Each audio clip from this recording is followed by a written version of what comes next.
லூயா. கர்த்தர் நல்லவர். அவர் கிருபை என்றும் உள்ளது. அவர் நேற்றும் இன்றும் என்றும் மாறாதவராகவே இருக்கிறார். இந்த தெய்வீக சுகம் என்ற பாடத்தை கற்றுக்கொள்ள ஆவலோடு வந்திருக்கிறவங்க ஒவ்வொருவருக்கும் ஆண்டவராய் இயேசு கிறிஸ்துவின் நாமத்தினாலே நீங்கள் ஜீவனுள்ள நாளெல்லாம் வியாதி இல்லாத வாழ்க்கை வாழ்வீர்களாக. வியாதி உள்ளவர்களை சுகமாக்கி தேவனுடைய சித்தத்தை, பரலோக சித்தத்தை பூமியில் நிறைவேற்றுகிறார்கள் என்று சொல்லி வாழ்த்தி உங்களை நான் வரவேற்கிறேன். வேதத்தை நாம் பார்க்கும் பொழுது தெளிவாக நான் நேற்று உங்களுக்கு சொல்லிட்டேன், எல்லாவற்றுக்கும் அடிப்படை தேவனுடைய வார்த்தை.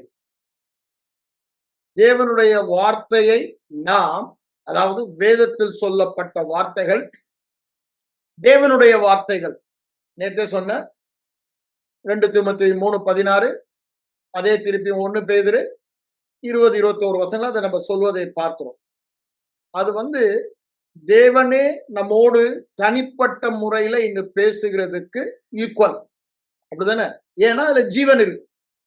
எப்படி அன்னைக்கு சுவிசேஷத்துல ஆண்டவராய் இயேசு கிறிஸ்து பேசி காரியங்களை நடப்பித்தாரோ, அதே வல்லமை, அதே ஜீவன், அப்படிதானே? அதே திறமை, அது சொல்றதை நிறைவேற்றுறதுக்கு. அவர் சொன்னபடி எழுந்து கொண்டு நடந்து போனா அவன் நடந்துதான் போறான். லாசருவே வெளியே வானா வரான். பாருங்க, அந்த வார்த்தையின் வல்லமை அவர் வாயிலிருந்து வந்தது. அததான் இன்னைக்கு நமக்கு எழுதி கொடுத்திருக்காங்க. எழுதப்பட்ட வார்த்தை தேவன் பேசி தேவ ஜனங்கள் அதை கேட்டு ஆவியினால் நிரம்பினர் கேட்டு ஆவியினால் அது எழுதப்பட்ட வார்த்தைகள். அப்ப பாருங்க, அந்த வார்த்தைக்கு அன்று எந்த வல்லமை இருந்ததோ அதே வல்லமை இன்றும் இருக்கிறது. அதை நம்ம இருதயத்துல ஸ்ட்ராங்கா நம்ம விசுவாசிக்கணும். அதாவது தேவனுக்கு என்ன முக்கியத்துவமோ அதே முக்கியத்துவம் வார்த்தைக்கு. அதுதான் வேதம் சொல்லுகிறது. தேவனையும் தேவ வார்த்தையும் பிரிக்க முடியாது. அப்போ அந்த இடத்துல இருந்தாதான் இந்த கிறிஸ்தவ வியாதி இல்லாத வாழ்க்கை, வியாதியஸ்தலை சுகமாக்குகிற வாழ்க்கை வாழ முடியும். அதுதான் பேசிக் ஃபவுண்டேஷன். அதுல நீங்க உறுதியா இருக்க, அதுல எந்த சந்தேகமுமே இருக்கக்கூடாது. இது தேவனுடைய வார்த்தை. It is inspired by God, it is God's breath, அவருடைய சுவாசம். அப்புறம் அதுல எந்த மிஸ்டேக்குமே இருக்க முடியாது. It's inherent. ஆண்டவரே சொல்றாரு, அதுல மிஸ்டேக்கே இருக்க முடியாது. It's an inherent. அது ஒருபோதும் தவறாது. யோசுவா என்ன சொல்றாரு? அவர் சொன்ன நல்ல வார்த்தைகளில் ஒன்று கூட தரையில் விழ பண்ணவில்லை என்றார். 2 இடத்துலயும் அதை சொல்றாரு. 22லயும் சொல்றாரு, அங்க 24லயும் அவர் சொல்வதை நம்ம பார்க்கிறோம். 23லயும் அவர் சொல்வதை நம்ம பார்க்கிறோம். அப்ப பாருங்க, தேவனுடைய வார்த்தை இஸ் இன்னரண்ட். அப்படின்னா என்னங்க? அது தவறே இல்லாதது, மிகவும் சரியானது. அடுத்தது, தேவனுடைய வார்த்தை நான் நேற்று சொன்ன மாதிரி அது இன்ஃபாலியபிள். அப்படின்னா தவறவே முடியாது. அதனாலதான் அங்க என்னாகமம் 23:10 பிழையாம் சொல்லும் போது என்ன சொல்றாரு? பொய் சொல்ல தேவன் ஒரு மனிதன் அல்ல, சொல்லியும் செய்யாதிருப்பாரோ வசனித்தும் நிறைவேற்றாதிருப்பாரோ என்று சொல்லுகிறார். அப்ப பாருங்க, தீர்க்கதரிசி மூலமாக வந்த வார்த்தை எது? சொல்லியும் செய்யாதிருப்பாரோ, அப்ப சொன்னா செய்வாரு. அதுதான் அவருடைய ஸ்பாவம். அதாவது the integrity of God's word or the integrity of God, அவருடைய உண்மைத்துவம் அவருடைய வார்த்தையில் இருக்கிறது. அதனாலதான் சொல்றாரு, சகல பிரஸ்தாபத்தை பார்க்கிலும் என் வார்த்தை. அப்ப பாருங்க, அவர் எவ்வளவு உண்மை உள்ளவர் என்று நீங்க அறியணும்னா அவர் வார்த்தையில் உண்மை உள்ளவர் என்று அறிய வேண்டும். அந்த வார்த்தையில் உண்மை பண்ணா அதை நான் மகிமைப்படுத்திருக்கிறேன்னு சொன்னார்னா எவ்வளவு உண்மை உள்ளவர். அதனாலதான் இங்க என்ன சொல்றாரு? பொய் சொல்ல ஒரு மனிதன் அல்ல என்று சொல்லுகிறார். அதை தீத்து 1:3 அதான் சொல்றாரு, பொய் சொல்ல முடியாது என்றாரு. எபிரேயர் 6ஆம் அதிகாரத்திலையும் 13-14 வசனங்களை வாசிக்கும் பொழுது அதை தான் அங்க சொல்லுவதை நம்ம பார்க்கணும். ஏன் பொய் சொல்ல முடியாது? நான் சொன்ன நேத்து, அவர் சொன்னா அது அப்படியே ஆயிடும். ஏன்? அந்த வார்த்தையில் அந்த வல்லமை இருக்கு. தேவனுடைய வார்த்தை ஜீவனும் வல்லமை உள்ளதா இருக்கிறது. எபிரேயர் 4:12 நம்ம சொல்வதை பார்க்கிறோம். அப்போ அவர் பாருங்க, உலகத்தை சிருஷ்டிக்கும் பொழுது ஒழுங்கின்மை, வெறுமை, இருளா இருக்குது. ஆனா வார்த்தையை பேசினாரு, எல்லாமே ஒழுங்காயிடுச்சு.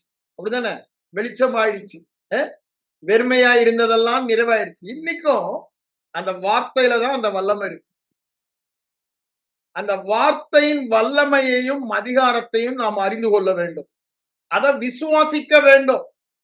அவருடைய வார்த்தை அவன் பாருங்க, நூற்றுக்கு அதிபதி வரான் மத்தேயு 8ஆம் அதிகாரத்துல, தான் வேலைக்காரன் சொஸ்தமானுன்னு வந்து கேட்கறத நம்ம அங்க பாக்குறோம். ஆண்டவர் அவனுக்கு நான் வந்து சுகமாக்கணும்பான்றாரு. அப்போ அவன் என்ன சொல்றான்? நீங்க வரலாம் வேண்டாம், நீங்க ஒரு வார்த்தை சொல்லுங்க போதும், என் வேலைக்காரன் சொஸ்தம். ஏன்? அவனுக்கு அவருக்கு அந்த வார்த்தையின் அதிகாரம் அவனுக்கு புரிந்தபடினால இவர் வியாதியின் மேல அதிகாரம் உள்ளவர் என்று அவன் கேள்விப்பட்டான். அதனால அவர் ஒரு வார்த்தை சொன்னா போதும், அவர் வந்து வீட்டுக்கு மெனக்கெட்டு வரலாம் வேணாம். அதான் சொல்றான், நான் ஒருத்தனை போனா போறான், வானா வரான், செய்யினா செய்யறான். காரணம், அந்த 100 பேர் என் அதிகாரத்துக்கு கீழே இருக்காங்க. அதே மாதிரி எனக்கு மேல இருக்காரு ஒருத்தர், அவருக்கு 10 பேருக்கு அதிகாரி அவரு. நான் அவர் போனா நான் சொன்னா நான் போகணும், வர சொன்னா நான் வரணும், செய்ய சொன்னா செய்யணும். அதுதான் அதிகாரம். அதுதான் மிலிட்டரி டிசிப்ளின். அதுதான் தேவராஜ்யத்தின் அதிகாரம்னு அவன் தெரிந்தபடினால, நீங்க ஒரு வார்த்தை சொன்னா போதும். அதுதான் ஆண்டவர் என்ன சொன்னாரு, இப்படிப்பட்ட விசுவாசத்தை தேவ பிள்ளைகள் இஸ்ரவேலர்கள் தெரிந்து கொள்ளப்பட அங்க கூட நான் பார்க்கலப்பா அப்படின்றார். அப்ப பாருங்க என்ன சொல்றாரு, yes your request is granted ஒரே வார்த்தையா. ஏன்? அவனுக்கு அந்த வார்த்தை மேல இருந்த விசுவாசம், அத பேசுகிறவருடைய மேல் உள்ள விசுவாசம், பேசுகிற வார்த்தை மேல இருந்த விசுவாசமா இருந்தது. அதனாலதான் சொல்றேன், நீங்க தேவன் மேல எவ்வளவு விசுவாசம் வைக்கிறீங்களோ அவ்வளவு விசுவாசம் தேவ வார்த்தை. ஏன்? இது தேவ வார்த்தை, இதுல சந்தேகமே முதல்ல இருக்கக்கூடாது. அதனாலதான் சொன்னேன், இட்ஸ் ஆல் காட் இன்ஸ்பயர்ட், தேவனுடைய சுவாசம், காட்ஸ் பிரீத். ஆகவே நம்ம அதை வந்து கொஞ்சம் கூட சந்தேகப்பட முடியாத அளவுக்கு அங்க இடமே இல்லை. ஆண்டவருடைய வாழ்க்கையில இருந்து நேற்று உங்களுக்கு காண்பித்தார். அவர் எப்படி, what was his attitude towards Old Testament scriptures என்றது, அதே ஆட்டிடியூட் தான் நமக்கு இருக்கணும். அதுதான் ஃபைனல் அத்தாரிட்டி. எந்த ஒரு காரியமும் உங்களுக்கு செட்டில் பண்ணனா வார்த்தைக்கு போங்க. முதலாவது வார்த்தை இருக்க வேண்டும். அப்படிதான் சொல்லும், ஆதியிலே வார்த்தை இருந்தது. அப்போ முத இருக்க வேண்டியதான் வார்த்தை தான். அதனாலதான் வார்த்தை குறித்து நான் உங்களுக்கு இவ்வளவு முக்கியத்துவத்தை கொடுத்து சொல்லிட்டு இருக்கேன். அது வந்து இன்ஃபாலியபிள் சொல்லும் போது தவறவே முடியாது. அப்படிதானே? அப்படிதான் ஆண்டவர் சொல்றது நேற்று நம்ம பார்த்தோம். 10ஆம் அதிகாரம் 34, 35 பார்த்தோம். வானமும் பூமியும் ஒளிந்து போனாலும் என் வார்த்தை ஒண்ணு கூட ஒளிந்து போகாது, ஒரு உறுப்பு கூட போயிடாதுன்ற, அவைகளை எல்லாம் நிறைவேறுவரை இருக்குன்ற. அங்க மத்திய சுவிசேஷத்துல அதை சொல்வது 5ஆம் அதிகாரத்திலும் 24ஆம் அதிகாரத்திலையும் அதை சொல்வதை நம்ம பார்க்கிறோம். அப்ப பாருங்க, தேவனுடைய வார்த்தை ஒரு நாளும் அழியாதது, ஒழியாதது, தவறாதது. அதுதான் வேதம் சொல்லுது. இன்ஃபாலியபிள், இம்மியூட்டபிள், மாறவே மாறாது, நித்தியமா இருக்கிறது, நித்தியமாய் வானங்களில் நிலைத்திருக்கிறது. அவர் ஒரு தடவை சொல்லிட்டாருன்னா அது நித்தியமான வார்த்தை. அதை அவர் மாத்த போறதும் இல்லை. மனமாற அவர் மனுபுத்திரனும் அல்ல. அப்படிதானே? அததான் அங்க 2 சாமுவேலையும் சொல்வதை நம்ம பார்க்கிறோம். சாமுவேல் தீர்க்கதரிசி மூலமா சொல்றதை பார்க்கிறோம். ஆனா இதை விட ஒரு முக்கியமான ஒரு வசனத்தை உங்களுக்கு திருப்பி ஞாபகம் ஊட்டிட்டுனா, இந்த சுகமாக்கும் சத்தியத்தை குறித்து உங்களோடு பேச விரும்புகிறேன். நீங்க பாத்தீங்கன்னா அவர் சொல்றாரு எரேமியா 33ல, இந்த இரவுக்கும் பகலுக்கும் உள்ள பிரமாணம் மாதிரி நான் உங்களோட ஏற்படுத்தின உடன்படிக்கை இருக்கு, அது மாறுமா? மாறல. நான் உங்களோட ஏற்படுத்தின உடன்படிக்கை வார்த்தையும் மாறாதுன்றார். ஆனா இங்க எசேக்கியேல் 12ல என்ன சொல்றாரு பாருங்க, 25ஆம் வசனத்துல, நான் கர்த்தர், நான் சொல்லுவேன். அவர் என்ன பண்றாரா? சொல்லுவாராம். நான் சொல்லும் வார்த்தை நிறைவேறும். ஆணித்தரமா சொல்றாருங்க. இது தேவன் பேசின வார்த்தை, தேவன் சொன்ன வார்த்தைகள். ஆனா அவர் என்ன சொல்றாரு? நான் சொல்லுவேன், சொல்ல ஆகும் கட்டளையிட நிற்கும். சங்கீதம் 33:6-9 சொன்னதான் சொல்றாரு. அது நிறைவேறும். அதுல எந்த சந்தேகமோ கேள்விக்குறியோ விவாதமோ இல்ல. இப்படி சொல்லி இருக்காரு. விசுவாசிக்கிறவனுக்கு எல்லாம் கொடு. இது எப்படிங்க எல்லாம் முடியும்? தேவனுக்கு ஐயா உங்க வேலை அது கிடையாது. எப்படின்ற கேள்விக்கே இல்ல. ஏன்? அவருடைய வார்த்தையில அவர் என்ன சொல்றாரோ அதை செய்கிற வல்லமை அந்த வார்த்தையிலே இருக்கிறது. அந்த வார்த்தை என்ன சொல்லுது? உங்களால் கூடாததென்று ஒன்றுமில்லை, எல்லாம் உங்களுக்கு கூடும் அப்படின்னு சொன்னா அதை நிறைவேற்றுகிற வல்லமை உங்ககிட்டயும் இல்ல, எங்கிட்டையும் இல்ல, அது யாருகிட்டையும் இல்ல, அந்த வார்த்தையில இருக்கிறது என்று சொல்லுகிறார். அதனாலதான் எரேமியா 1:12 என்ன சொல்லுகிறாரு?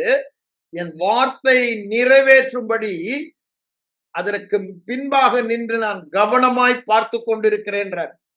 அப்ப பாருங்க, இந்த வார்த்தை அவர் அனுப்புகிறாரு. நாம அதை கேட்கணும். கேட்கறதுனால விசுவாசம் வரும். அந்த விசுவாசத்தினால பேசி செயல்படும் போது அந்த வார்த்தை என்ன சொல்லுகிறதோ அந்த வல்லமை அவிழ்க்கப்பட்டு நாம் காண்கிற மண்டலத்துல வார்த்தை சொல்லுகிறதை பார்க்கிறோம்.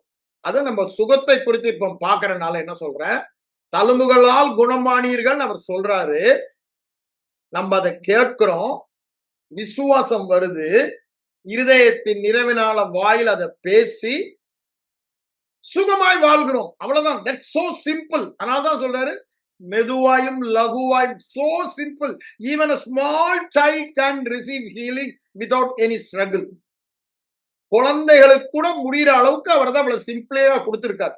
அதனால ஒருவர் கூட வியாதியோடு வாழ தேவையே இல்லை, காரணமே இல்லை, முகாந்திரமே இல்லை.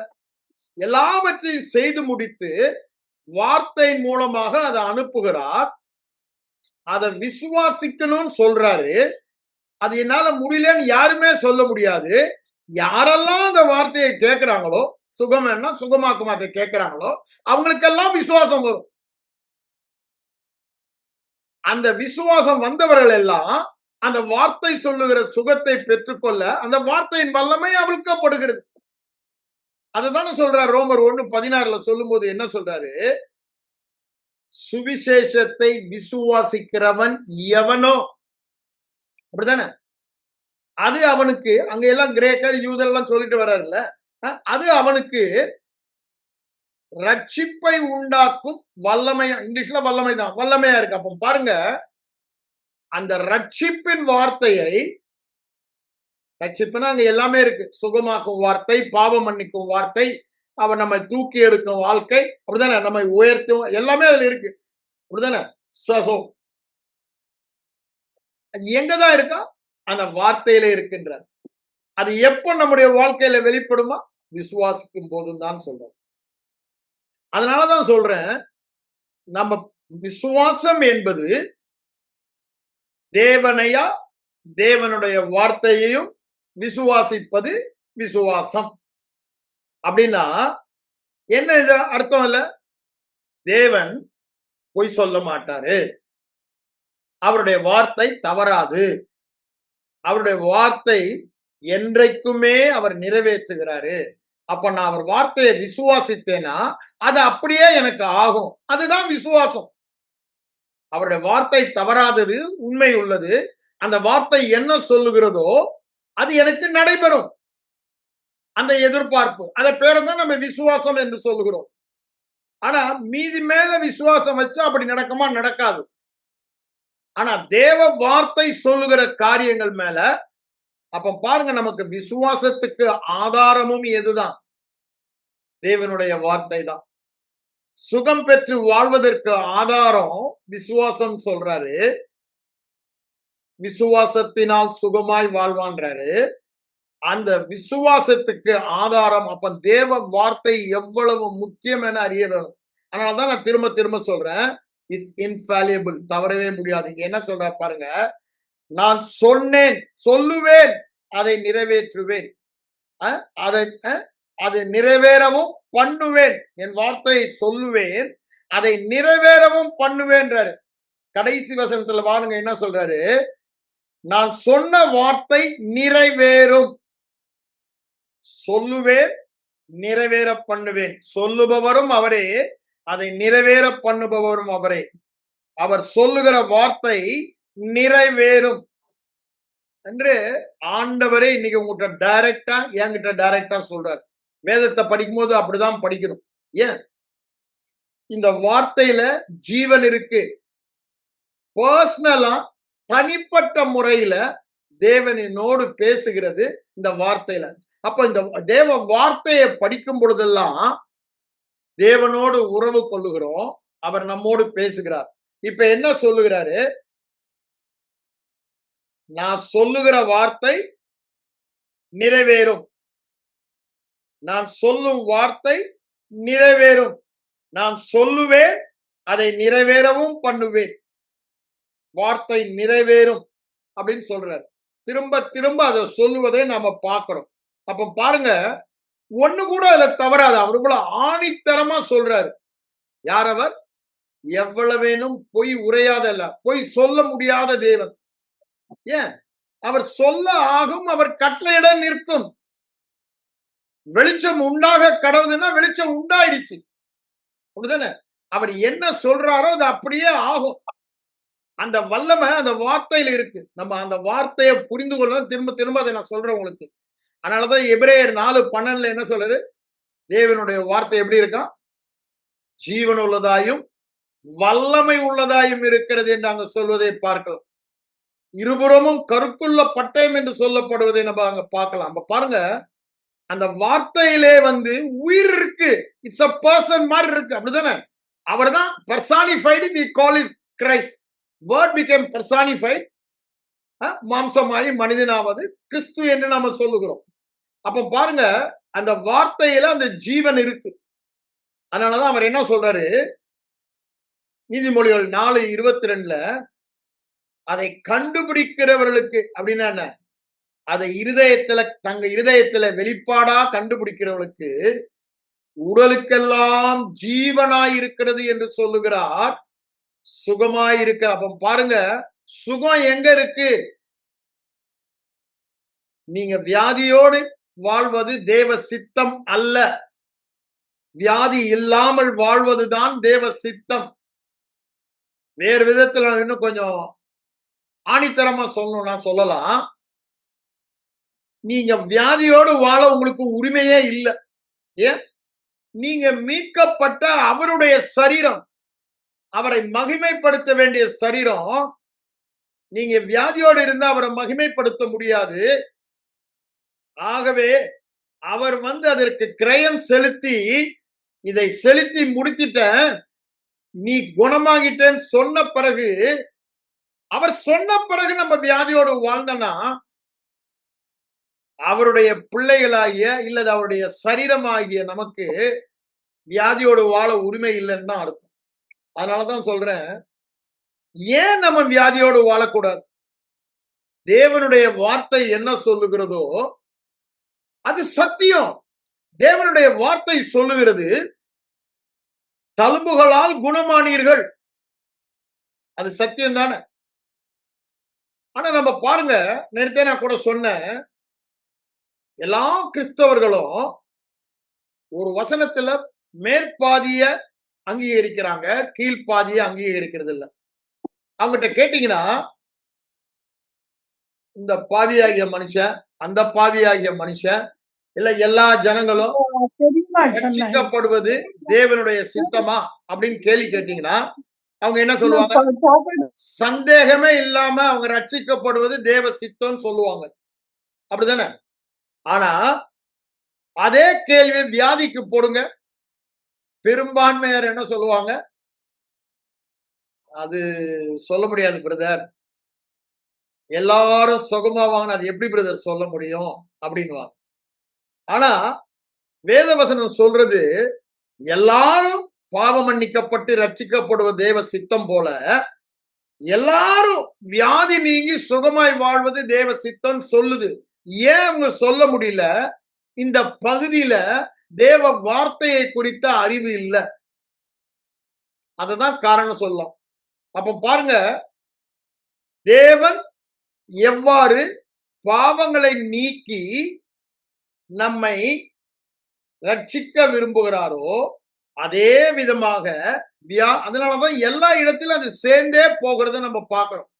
நேத்தே நான் சொன்னேன், ஏசாயா 53:4-5 பார்க்கிறோம், சங்கீதம் 103 அதை பார்க்கிறோம், எல்லா இடங்களிலும் பார்க்கிறோம். அங்க திமிர்வாதக்காரனை இறக்குறாங்க கூரையை பிச்சுக்கிட்டு, அங்கேயும் ஆண்டவர் என்ன பாவங்களை மன்னிக்கிறாரு, உடனே அடுக்கை எடுத்துக்கொண்டு சுகம் சேர்ந்தே போவதை பார்க்கிறோம். ஏசாயா 33:24 பார்க்கிறோம், 1 பேதுரு 2:24 பார்க்கிறோம். எல்லாம் சேர்ந்தே தான் போகுது. ஆனா எல்லாரும் ரட்சிக்கப்பட சித்தமா இருக்கிறான்றத ஏற்றுக்கொள்றாங்க, தேவ சித்தம். ஆனா எல்லாரும் மறுபடியும் பிறந்த எல்லாரும் சுகமா இருக்க தேவ சித்தமான அவங்களுக்கு அதுல ஒரு கேள்வி வருது. ஐயா, வேத வசனம் அதை சொன்ன வசனம் தான் இதையும் சொல்லுது. நான் வேறு விதத்துல சொல்ல போனா ஒரே பரிகாரம், அப்படிதானே? இந்த அட்டோன்மெண்ட் இங்கிலீஷ்ல சொல்றோம், அட்டோன்மெண்ட், ஒரே நிவிர்த்தி, ஒரே நிவாரணம், ஒரே பரிகாரம் சிலுவையில் அவர் நமக்காக செலுத்தினார்.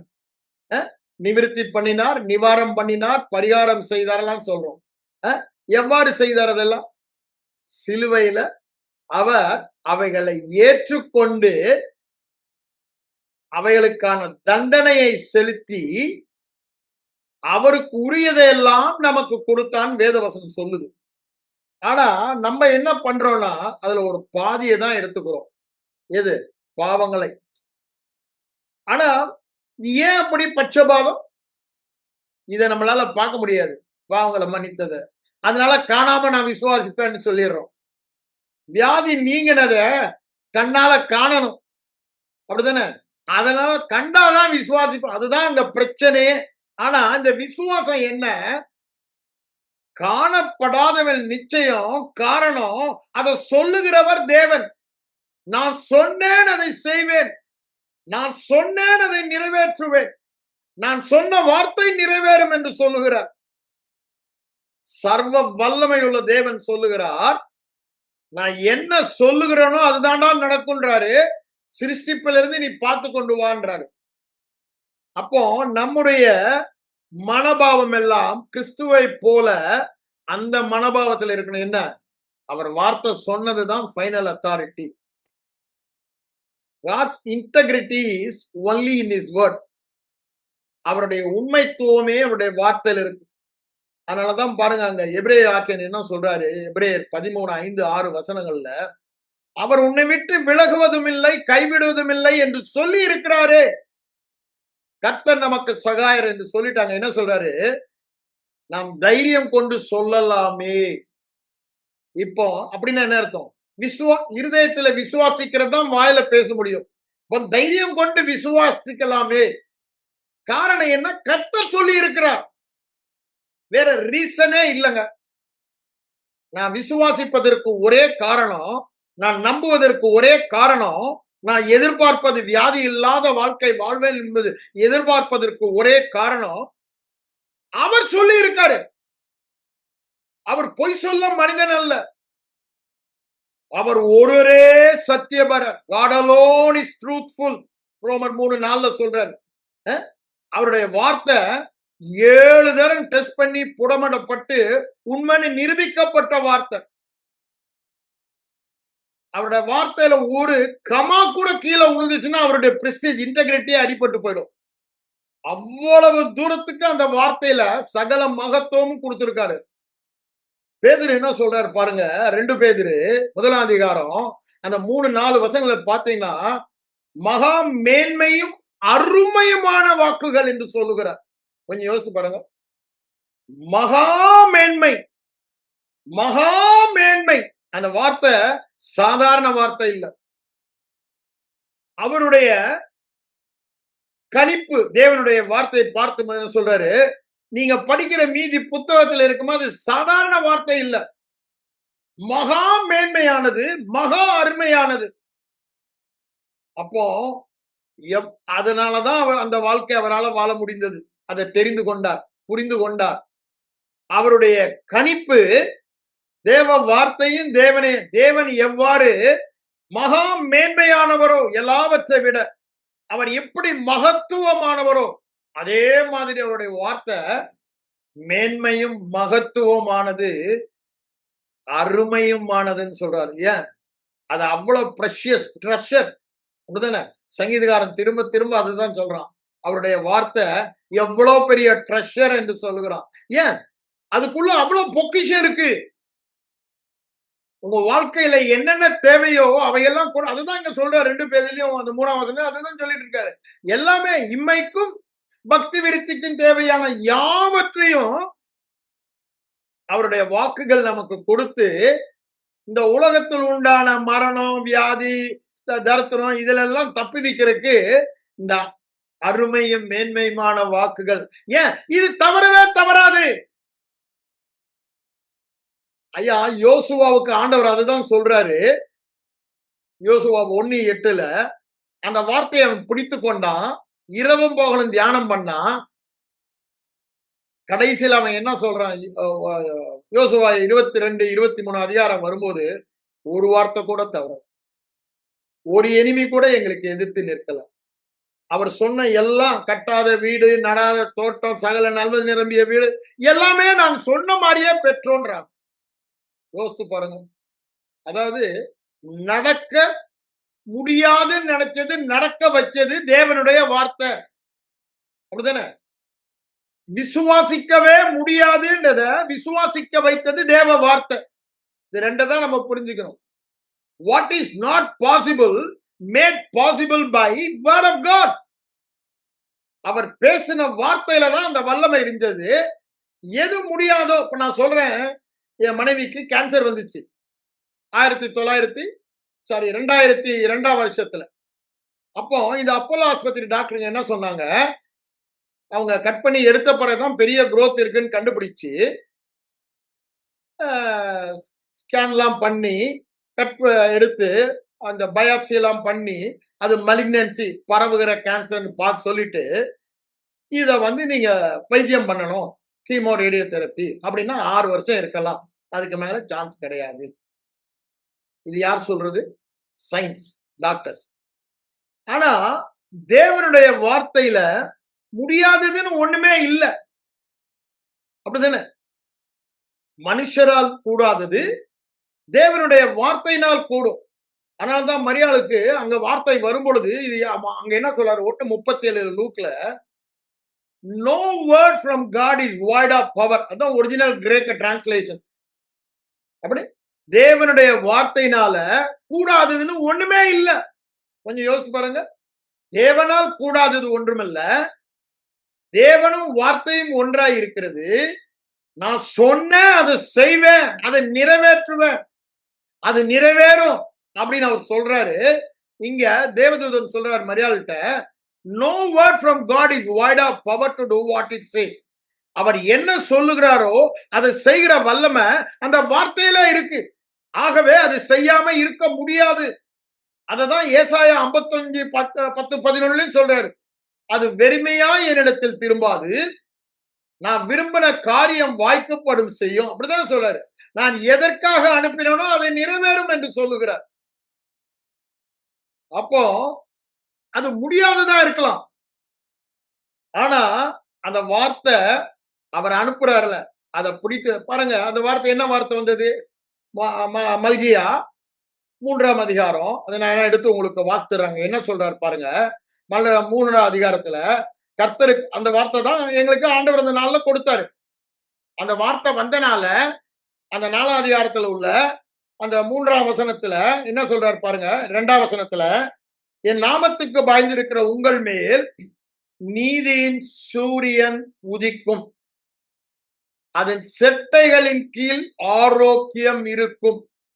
கர்த்தர் நம்ம மேல உதித்தாரா இல்லையா? மகிமையின் நம்பிக்கையாய் நமக்குள்ளதான் இருக்காரு. ஆரோக்கியம் இருக்கும். நீங்கள் வெளியே புறப்பட்டு போய் கொளுத்த கன்றுகளை, அப்படின்னு என்ன சும்மா நல்லா ஃபேட்டன், அப்படிதானே? நல்லா கொழு கொழுன்னு இருப்பீங்க. ஒரு பலவீனம் இருக்காது, ஒரு வியாதி இருக்காது. பலவீனப்பட்டவன் ஒருவன் இருப்பான். அதை தான் அங்க சொல்ல வராரு. இந்த துன்மார்க்கனாகிய பிசாசின் வியாதியை நீங்க மிதிப்பீங்க. உன் காலின் கீழே அவன் தூசியா இருக்கான், சாம்பலா இருக்கான், நீ உன் வேலையெல்லாம் அவனை மிதிக்க வேண்டியதான் சொல்றாரு. அப்ப பாருங்க, அது முடியாதது. According to science it is not possible. The impossible became possible. எப்போ? இந்த வார்த்தை வந்தபடியினால். ஏன்? இந்த வார்த்தை சொல்லுகிறபடி அது நிச்சயமாய் நிறைவேறும். இது சொன்னது யாரு? நான் அதை நிறைவேற்றுவேன்றாரு. அப்போ அந்த வார்த்தைக்கு பின்னாகவே அவர் என்ன இருக்காரு?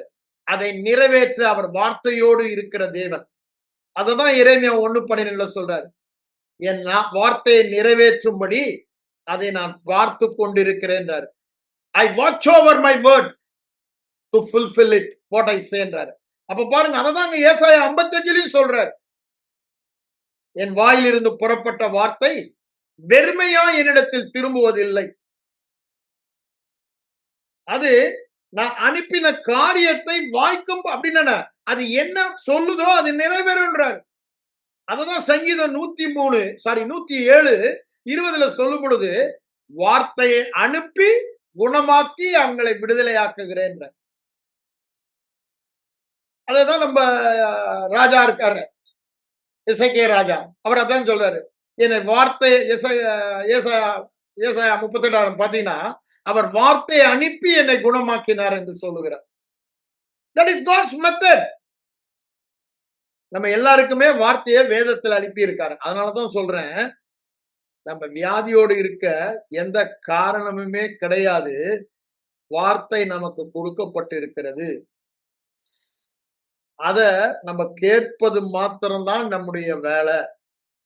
எவன் ஒருவன் தேவ வார்த்தையை கேட்கிறானோ, அதனால்தான் சொல்றாரு, உடலுக்கெல்லாம் ஆரோக்கியம் ஜீவனும் சொல்லும் பொழுது முதல்ல தான், என் மகனே என் வார்த்தையை கேளுந்தா, கவனி, கேளு, செவியை சாயி, அது உன் கண்ணை விட்டு பிரியாது இருக்கட்டும். அதான் அங்க சொல்வதை பார்க்கணும். நான் ஏன் இதை சொல்ல வரேன்? எது முடியாதோ அதை முடிய வைப்பது தேவனுடைய வார்த்தை. அந்த வல்லமை வார்த்தையிலே இருக்கு. ஆனா அவர் என்ன சொல்றாரு? வார்த்தை வந்துட்டனால அது ஆட்டோமேட்டிக்கா நிறைவேறாதுன்றார். நேத்தே நான் சொன்னேன், அந்த வார்த்தையின் வல்லமை விசுவாசிக்கும் பொழுதுதான் அவிழ்க்கப்படுகிறதுன்னு பார்த்தோம். ரோமர் 1:16, லூக்கா 1:45, 1 தெசலோனிக்கேயர் 2:9 அதை சொல்வதை நம்ம பார்க்கிறோம். அப்போ விசுவாசிக்கிறவர்களுக்கு தான். அப்போ ஐயோ நான் விசுவாசிக்கல முடியலையேன்னா அதுக்கும் வழி இல்லை. ஏன்? எல்லாருமே விசுவாசிக்க முடியும். ஏன்? அந்த விசுவாசிக்கிற சப்ஸ்டன்ஸ் எங்கதான் இருக்கு? அங்க ரோமர் 10 அவரு அங்க சொல்றாரு, 8 என்ன சொல்றாரு? அந்த வார்த்தையில நாங்கள் பிரசங்கிக்கிற விசுவாச சுவிசேஷ வார்த்தை என்று சொல்லுகிறார். அதை சொல்லிட்டு தான் அங்க 14 அதை கேட்கலன்னா எப்படி விசுவாசம் வரும்ன்றாரு. நீங்க கேட்கல, விசுவாசம் வரல, சுகம் வரல, வியாதி இல்லாத வாழ்க்கை வாழல நம்ம பார்த்து ஆண்டவர் சொல்றாரு. நம்ம வியாதி இல்லாம வாழ்க்கை வாழ்றதுக்கு அந்த வார்த்தையில வல்லமை மாத்திரம் இல்ல, அந்த வல்லமையை அவிழ்க்கிறதுக்கு, அது சொல்லுவதை நிறைவேற்றும் வல்லமையை வெளியே கொண்டு வர விசுவாசமும் அங்கேதான் இருக்கு. அப்ப பாருங்க, God has made it so simple, so easy for all to live sickness free life. அதனாலதான் சொல்றேன், வியாதியோடு ஒரு கிறிஸ்தவன் வாழ்றானா, என்னையும் சேர்த்து சொல்றேன், வாழ்றானா ஒரே காரணம் என்ன? தேவனுடைய வார்த்தைக்கு கொடுக்க வேண்டிய கனத்தை நம்ம கொடுக்கல, அத முக்கியத்துவத்தை நம்ம அறியல. அங்க பேதுரு என்ன சொல்றாரு? மகா மேன்மையும் அருமையுமானன்றாரு. அத சொல்லிட்டு தான் அந்த 2 பேதுரு 1:19 வரும்போது சொல்றாரு, ஐயா மறுரூப மலையில ஆடிபுலா பேசினதை நான் இயேசுவோட அந்த தரிசனத்தோடு பார்த்தேன். எலியா மோசையோட பார்க்கும்போது அந்த சத்தத்தையும் நான் கேட்டேன். இவரை கேளுங்கள் அவர் சொல்ற சத்தத்தை, என்ன குமாரன் இவரை கேளுங்க சொல்ற சத்தத்தையும் கேட்டேன். ஆனா அதை விட அப்படித்தான் சொல்றாருங்க, நான் வேணா அதை எடுத்து உங்களுக்கு வாசிக்கிறேன். ஏன்னா இது நம்ம இருதயத்துல ஆழமாக இருக்க வேண்டிய சில காரியங்கள். அப்பந்தான் வியாதி இல்லாத வாழ்க்கை நாம் அப்போதுதான் வாழ முடியும். சுகமாக்கக்கூடிய எல்லாமே நமக்கு ஆதாரம் தேவனுடைய வார்த்தை தான். அங்க என்ன சொல்றாரு பாருங்க. அவரோடு 18ஆம் வசனம், நாங்கள் பரிசுத்த பர்வதத்தில் இருக்கையில் வானத்தில் இருந்து பிறந்த சத்தத்தை கேட்டோம். அதை விட அதிக உறுதியான தீர்க்க தரிசன வசனம் நமக்கு உண்டு. 2 காரியம் சொல்றாரு. அதை விட உறுதியானது தீர்க்கத நடைபோற வரத முன்னால சொல்றோம். அப்ப பாருங்க, இந்த வார்த்தை ஒருவேளை என் சரீரத்துல சுகம் இல்லாம இருக்கலாம். ஆனா அது சொல்லுது, தழும்புகளால் குணமானீர்கள். இயேசுதாமே என் வியாதியை ஏற்றுக்கொண்டு என்னுடைய வேதனைகளை சுமந்தார். அது வேதம் தெளிவாய் சொல்லுகிறது. அப்ப பாருங்க, என் வியாதிகளை எல்லாம் நீக்கி என்னை குணமாக்கினார். குணமாக்க போவதில்லை, குணமாக்கினார். அப்ப பாருங்க, இது தேவனுடைய வார்த்தை. இந்த வார்த்தையை விசுவாசிக்கிறதுக்கு விசுவாசித்தாதான் இந்த வல்லமை, என்ன வல்லமை? சுகமாக்கும் வல்லமை அவிழ்க்கப்படும். இந்த வார்த்தை சொல்லுகிற சுகம் மானீர்கள் என்ற சுகத்தை நமக்கு வெளியே கொண்டு வருகிற வல்லமை அந்த வார்த்தையில் இருக்கு. அது வல்லமை உள்ளது. அது சொல்றதை நிறைவேற்றிருக்கு. அது தன்னில் தானே அந்த வல்லமையுடையதா இருக்கிறது. வேற எந்த எக்ஸ்டர்னல் திங்கில் அந்த வார்த்தையிலேயே இருக்குது. அதுதான் ஏசாயா 55 சொல்லுவதை நம்ம பார்க்கிறோம். ஆனா ஆண்டவர் என்ன சொல்றாரு? மனிதன் அப்பத்தினால் மாத்திரமல்ல, தேவனுடைய வாயில் இருந்து புறப்படுகிற ஒவ்வொரு வார்த்தையினாலும் பிழைப்பான் என்பதை அங்க மத்தேயு 4:4 சொல்லும் போது, அங்க உபாகமம் 8:3 சொல்லப்பட்டதை கோட் பண்றாரு. அப்ப யோசித்து பாருங்க, விசுவாசத்தினால் நீதிமான் பிழைப்பான்னு 4 தடவை சொல்றாரு. அப்படின்னா என்ன? நம்ம இப்ப தெய்வீக சுகத்தை பத்தி பார்த்து கொண்டிருக்கிறோம். விசுவாசத்தினால தெய்வீக சுகத்தில் நாம் வாழ்வோம். வியாதியோடு வாழ்ந்திட மாட்டோம். விசுவாசத்தினால வியாதி உள்ளவர்களை குணமாக்குவோம். அப்படித்தானே வேத வசனது. ஏன்னா அந்த வசனத்திலேயே அந்த வல்லமை இருக்கும். அதனாலதான் பாருங்க, ரோமர் 4ஆம் அதிகாரம் 16ஆம் வசனம் வரும்போது அங்க என்ன சொல்றாரு? அந்த வார்த்தை சொல்லுகிறத நிறைவேற்ற வல்லமை அதிலே இருக்கிறதுனால அது விசுவாசத்தினாலே நாம் பெறுவது நிச்சயம் என்று சொல்லுகிறார். வாக்குத்தத்தங்கள் எல்லாம், வார்த்தைகள் எல்லாம் கிருபையுள்ள வார்த்தைகள். அப்போஸ்தலர் 25:31 பாருங்க. நமக்கு சுதந்திரத்தை கொடுக்கிற கிருபையுள்ள வார்த்தைக்கு உங்களை ஒப்பு கொடுத்தேன்றாரு பவுலடிகளார். எபேசு சபை மக்களை பார்த்தாங்க. ஃபைனல் அவருடைய பார்ட்டிங் வெல்ஃபேர் இதுல ஃபார்வெல்ல சொல்வதை பார்க்கிறோம். அப்ப பாருங்க, இங்க 16ல என்ன சொல்றாரு? தேவனுடைய வார்த்தைகள் எல்லாம் விசுவாசத்தினால நாம் பெறுவது நிச்சயம் என்று சொல்லுகிறார். சந்தேகமே இல்லாத அளவுக்கு சொல்றார். அதுக்கப்புறம் பின்னாடி வரும்போது தேவன் சொன்னவைகளை நிறைவேற்ற வல்லவர் அப்படின்னு ஆபிரகாம் விசுவாசித்தான். ஏன்? அந்த வார்த்தையில் அந்த வல்லமை இருக்குன்னு அவன் விசுவாசித்தான். அந்த வார்த்தையின்படி அவனுக்கு ஆனது 100 வயதுல. எது நடக்காதோ அது நடந்தது. அப்படித்தானே? என் மனைவிக்கு அதை தான் நான் சொல்ல வந்தேன். எது நடக்க முடியாதோ அது நடந்தது. 3 மாசத்துல காண போச்சு. அப்படித்தானே? நாங்க வைத்தியம் பண்ணியிருந்தா 6 வருஷம். ஆனா ஆண்டவருடைய வார்த்தை சொல்றது, நீடித்த ஆயுசால் உன்னை திருப்திப்படுத்தி, அப்படித்தானே? உன் ஆயுசு நாட்களை பெருக பண்ணி என் ரட்சிப்பை உனக்கு காண்பிப்பேன். அந்த ரட்சிப்பே தேவனுடைய வார்த்தை தான். அந்த வார்த்தையில் உள்ள ரட்சிப்பை நமக்கு காண்பிப்பேன் என்று சொல்லுகிறார்.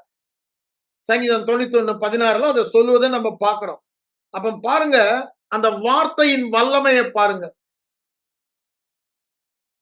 இந்த வார்த்தையின் வல்லமையையும் அதிகாரத்தையும் நம்ம புரிந்து கொண்டோமானா நிச்சயமா வியாதியோடு வாழ மாட்டோம். ஆனா நம்ம அதை புரியாதனால, அறியாதனாலதான் இந்த பிரச்சனை. ஏன் இதை நான் சொல்ல வரேன்? தேவன் நமக்கு மிக மேன்மையும் அருமையுமான வாக்குகளை தந்திருக்கிறார். அங்க 2 கொரிந்தியர் 1:19-20 சொல்லும் பொழுது அவைகள் எல்லாம் ஆம் என்றும் ஆமேன் என்றும் இருக்கிறது என்று சொல்லுகிறார். ஏன்? அது தவறவே முடியாது. சொல்லிட்டாருல, தட் செட்டில் ஃபார் எவர். அது வானத்துல நின்னுடுச்சு, நிலைச்சிருச்சு. இனி எந்த பயலும் எந்த வல்லமையும் அதை மாத்த முடியாது.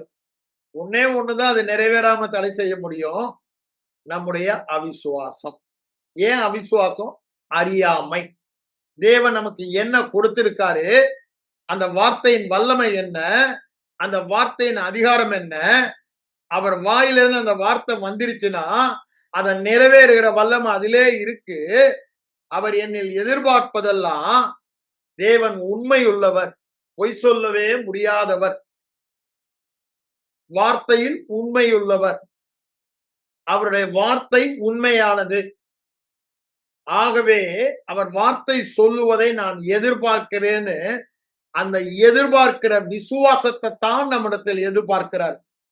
அதனால்தான் 2 அங்க என்ன சொல்லுகிறார் ஆசாவை பார்த்து, தம்மை பற்றி உத்தம இருதயத்தோடு இருப்பவர்களுக்கு 16 சொல்றாரு, தம்மை பற்றி உத்தம இருதயத்தோடு இருப்பவர்களுக்கு தம்முடைய வல்லமையை விளங்க பண்ண. என்ன வல்லமை? அந்த வார்த்தையில் உள்ள வல்லமை தான் அவருடைய வல்லமை. அவரையும் அவருடைய வார்த்தையும் பிரிக்க முடியாது. அவருடைய வார்த்தையின் வல்லமையினால் எல்லாவற்றையும் தாங்குகிறவர் என்று எபிரேயர் 1:3 சொல்றது பார்க்கிறோம். அப்படிதானே? அப்போ வல்லமை உள்ள வார்த்தை இல்ல, வார்த்தையின் வல்லமையினால் அவர் தாங்குகிறார் நாங்க சொல்றத பார்க்கிறோம். அவருடைய வல்லமையே அவருடைய வார்த்தை தான். அவருடைய ஓங்கிய புயம் ஓங்கிய கரம்லாம் சொல்றமே, அது தேவனுடைய வார்த்தை தான். அவருடைய கரம் நீட்டப்பட்டதா இருக்குதுன்னா அவருடைய வல்லமை எப்பொழுதுமே நீட்டப்பட்டதா இருக்கு. நம்ம தான் அதை விசுவாசத்துல பெறணும். அதை தான் ஏசாயா 53லயும் ரோமர் 10லயும் நம்ம சொல்லுவதை நம்ம பார்க்கிறோம். அப்போ அந்த வார்த்தை வல்லமை உள்ளதா இருக்கிறது. என்ன வல்லமை? அது என்ன சொல்லுதோ அதை நிறைவேற்றுகிற வல்லமை உள்ளதா இருக்கிறது. அதற்கு தேவையெல்லாம் விசுவாசம் ஒன்றுதான் என்று சொல்லுகிறார். அதற்கு தேவையெல்லாம் விசுவாசம் ஒன்றுதான் என்று சொல்லுகிறார். அப்போ இந்த விசுவாசத்துக்கும் அந்த வார்த்தையிலே இருக்கின்றார். நான் வேணா அதையும் எடுத்து உங்களுக்கு வாசித்துறேன். மேலோட்டமா நான் போக விரும்பல. ரோமர் 10 வாங்க. நீங்க ஒருவர் கூட வியாதியோடு வாழக்கூடாது. இந்த சத்தியங்களை நீங்கள் ஆராய்ந்து பார்த்து உங்கள் இருதயத்துல பதித்தீங்கன்னா நீங்க ஒருவரும் வியாதியோடு வாழ மாட்டீங்க.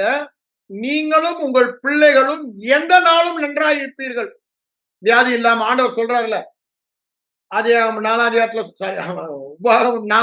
சொல்றாரு, 5 சொல்றாரு, 6 சொல்றாரு. திரும்ப திரும்ப இது நீயும் உன் பிள்ளைகளும் எந்த நாளும் நன்றாய் இருக்கும்படி. அப்போ அந்த வாழ்க்கை தான் நீங்க வாழ்வீங்க. ஏன்? அந்த வல்லமை அந்த வார்த்தையில இருக்கு. என் பிரியமானவனே, உன் ஆத்துமா வாழ்வது போல எல்லாவற்றிலும் வாழ்ந்து சுகமாயிரும் சொல்லும்போது சுகமாய் வாழ்வதற்கான வல்லமை அந்த வார்த்தையில இருக்கு. நான் அதை விசுவாசித்தா போதும், வேற ஒண்ணுமே அவர் சொல்லல. எப்படி நம்ம ரட்சிக்கப்பட்டோம்? ரட்சிப்பின் வார்த்தையை கேட்டு விசுவாசித்தபடியா. எதை சார்ந்து? தேவனுடைய வார்த்தையை மாத்திரம் சார்ந்தோம். வேற ஐம்புலன் அறிவோ ஐம்புலன் உணர்வோ அனுபவமோ எதுவுமே சார்ந்து கொள்ளல. அதே மாதிரி தான் இங்கேயும். அது போல இதுவும் சொல்றாரு. எது? உங்க பாவம் நீக்கப்பட்டு நீங்க ரட்சிக்கப்பட்டது போல நீங்க எவ்வளவு பேரு சபையில அந்த ஒரு வார்த்தைய கேட்டீங்கன்னா என்ன சொல்லுவாங்க? அது யோவான் 3:16 சொல்லியிருக்கு பிரதர், யோவான் 1:12 சொல்லியிருக்கு பிரதர், 5:24. அப்போ விசுவாசிக்கிற ஒரே காரணம் தான் சொல்றாரு. அவன் எப்பேற்பட்ட அயோக்கியனா இருந்தாலும், அவன் கொலகார பாவி, நம்ம சவுல விடையா சவுல் பவுலானாரு. அவர் எத்தனை பேரை துன்பப்படுத்தி என்னெல்லாம் பண்ணாரு. விசுவாசித்த ஒரே காரணத்தினால தலைகீழ மாத்திட்டார். அந்த வல்லமை எங்க இருந்துச்சு? நீ விசுவாசி, அப்பொழுது நீயும் உன் வீட்டாரும் ரட்சிக்கப்படுவீர்கள் சொல்றாரு. அந்த வார்த்தையில அந்த வல்லமை இருக்கு. நான் விசுவாசித்தனா என் குடும்பம் முழுவதும் ரட்சிக்கப்படும். அதுதான் அவர் அங்க சொல்ற. அப்போ குடும்பம் முழுவதும் ரட்சிக்கப்படும் ஓ விசுவாசம் தான். நீங்க அந்த வார்த்தையை விசுவாசித்தீங்கன்னா, அந்த வார்த்தை உங்க இருதயத்துல தங்கி உயிர் பெற்றுடுச்சுன்னா, அது வெளிச்சமா வந்துருச்சுன்னா, அதை நீங்க விசுவாசிப்பீங்க. எந்த சந்தேகம் இல்லாம அந்த விசுவாசம் வந்தா அந்த வார்த்தையில் உள்ள வல்லமை எடுத்து முழு குடும்பமும் ரட்சிக்கப்படும். அதுல சந்தேகமே கிடையாது. சுகத்துக்கும் அப்படித்தான். அததான் நான் சொல்ல வருகிறேன். அப்ப பாருங்க, அந்த வார்த்தையில இருக்கீங்க. ரோமர் 10ஆம் அதிகாரத்துக்கு வாங்க. அவர் என்ன சொல்றாரு பாருங்க. 6ஆம் வசனத்துல இருந்து சொல்றாரு. 8ஆம் வசனத்தை மட்டும் நான் உங்களுக்கு வாசிக்கிறேன். இந்த வார்த்தை, இந்த சுகத்தை பெறுவது ரொம்ப கஷ்டம் இல்ல, ரொம்ப ஈஸி. அததான் அங்க சொல்றாரு. அது உனக்கு சமீபமாய், அது ரொம்ப ஈஸி. பாவம் வாயில உன் இருதயத்துல இருந்தா போதும், வேற ஒண்ணுமே இல்ல. அது ஒண்ணுதான். கூடாததை கூட வைப்பதற்கு, முடியாததை முடிய வைப்பதற்கு, what is not possible to make it possible, it's very simple. என்னவா? அந்த வார்த்தை உனக்கு எதுவும் முடியலன்னு சொல்றியோ, அத ஆண்டவர் என்ன சொல்றாரு வேதத்துலன்னு பாரு. இப்போ பிரச்சனை வியாதி. வியாதியை குறித்து ஆண்டவர் என்ன சொல்றான்னு பாரு. நான் அதை தான் உங்களுக்கு சொல்றேன். வேதத்தை முழுவதுமா ஆராய்ந்து பாருங்க. தேவன் வியாதியை குறித்து என்ன சொல்லுகிறார், சுகத்தை குறித்து என்ன சொல்கிறார், அதை ஆராய்ந்து பாருங்க. வேத வசனத்தை ஆராய்ந்து பாருங்கள். அவைகளால் உங்களுக்கு ஜீவன் இருக்கு. அது அப்படியே உங்க வாழ்க்கையில நிறைவேறும்ன்றாரு. அப்போ நம்ம அதை செய்யணும். இங்க அததான் சொல்றாரு. அந்த வார்த்தைய வாயிலும் இருதயத்திலும் இருக்கணும். அது என்ன வார்த்தைன்னு சொல்றாரு? விசுவாச வார்த்தைன்னு சொல்றாரு. அப்போ the substance faith is already available in God's word. ஏன்? அது தேவனுடைய விசுவாசம். தேவ வார்த்தை என்பது அது தேவனுடைய விசுவாசம். தேவ வார்த்தை என்பது தேவனுடைய அறிவு. அந்த தேவனுடைய அறிவு என்னுடைய வெளிப்பாட்டாக மாறும்போதுதான் அதை விசுவாசம் சொல்றோம். இன்னொரு விதத்துல தேவன் அதை உண்மைன்னு அவர் பொய் பேச மாட்டாருங்க. பொய் சொல்ல முடியாதுங்க. அவர் சொல்றது உண்மைதான் அப்படின்னு நான் விசுவாசிக்கிறது தான், எதிர்பார்க்கிறது தான் விசுவாசம். இங்க அததான் சொல்றாரு. அந்த விசுவாசம் நீ எதிர்பார்க்கிறதுக்கு உண்டு பண்ற வல்லமையும் அந்த வார்த்தையிலே தான் இருக்கு. சோ அந்த விசுவாசத்தை பெறுவது சோ சிம்பிள். நீ சுகத்துல வியாதி இல்லாம வாழணும்னா என்ன வேணுமா? விசுவாசம்ன்றார். அது பின்னாடி சொல்றாரு 9-10 வசனங்கள்.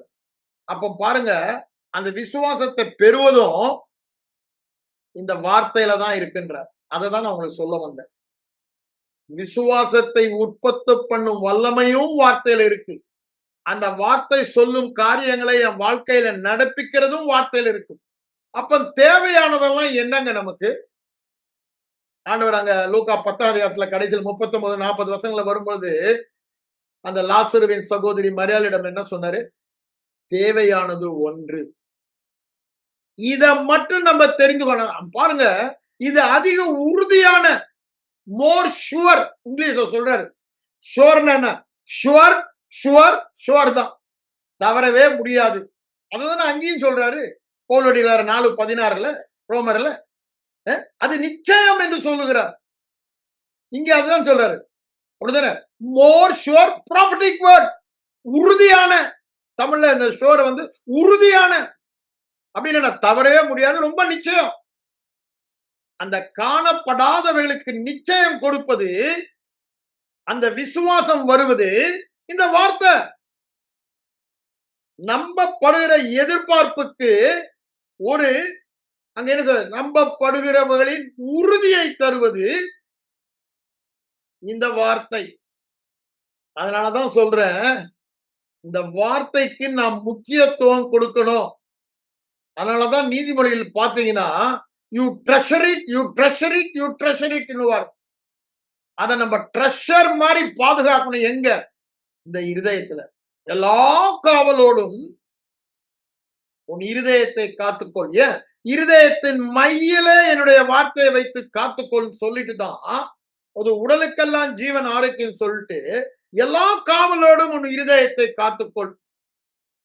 அங்க இருந்துதான் இந்த வார்த்தை இருதயத்துக்குள்ள போனாதான் அது முளை கிளம்பி வேர் பற்றி வெளிய வந்து பிரான்சஸ் விட்டு கனி தந்து பூ பூத்து கனி வர முடியும். அததான் அந்த விதைக்கிறவன் ஓமையில சொல்றாரு. லூக்கா 8:11 என்னுடைய வார்த்தை விதையாக இருக்கிறது. அப்ப விதைய பாருங்க. அந்த விதை பார்த்தா அவ்வளவு சின்னது. ஆனா அதுக்குள்ள இருக்க பொட்டன்ஷியல பாருங்க, வல்லமைய பாருங்க. அத மண்ணுக்குள்ள விதைத்துட்டோம்னா அது வளர்ந்துச்சுன்னா லட்சம் லட்சமான அந்த வகையான கனியை தருகிறது. அதுதான் அங்க முக்கியம் நமக்கு. எந்த வகையான கனியை தருகிறது? என்ன விதைய விதைக்கிறோமோ அதாவது அப்போ வார்த்தை விதை. எந்த வார்த்தை? சுகமாக்கும் வார்த்தைய இருதயத்துல விதைத்துட்டோம்னா அது நிச்சயமா அப்படியே நடக்கும். அதுல எந்த சந்தேகமும் நமக்கு இருக்க வேண்டாம். ஆண்டவர் அதான் விதைக்கிற உண்மையை சொல்றாரு. எப்படி நீங்க வியாதி இல்லாத சுகமுள்ள வாழ்க்கை வாழ முடியும்னா வெரி சிம்பிள்ட்டாரு. இப்படிதான் தேவராஜ்யம் செயல்படுது. உனக்கு என்ன வேணும்? சுகம் வேணுமா? வியாதி இல்லாத வாழ்க்கை வேணுமா? தேவ வார்த்தையை அது என்ன சொல்ற ஆண்டவர் சொல்ற வார்த்தையை எடு. அதுதான் விதை. அதை பேசி உன் இருதயத்துல விதை. உன் வாயிலும் இருதயத்திலும். அது இருதயத்தில் நிறைஞ்சிருச்சுன்னா அது மேலோங்கி இருந்தா உன் வாழ்க்கையில வெளிப்படும். அதான் அவன் அறியாத விதமாய் லூக்கா 4:24-25 சொல்றாருல்ல, அவனுக்கே தெரியாது.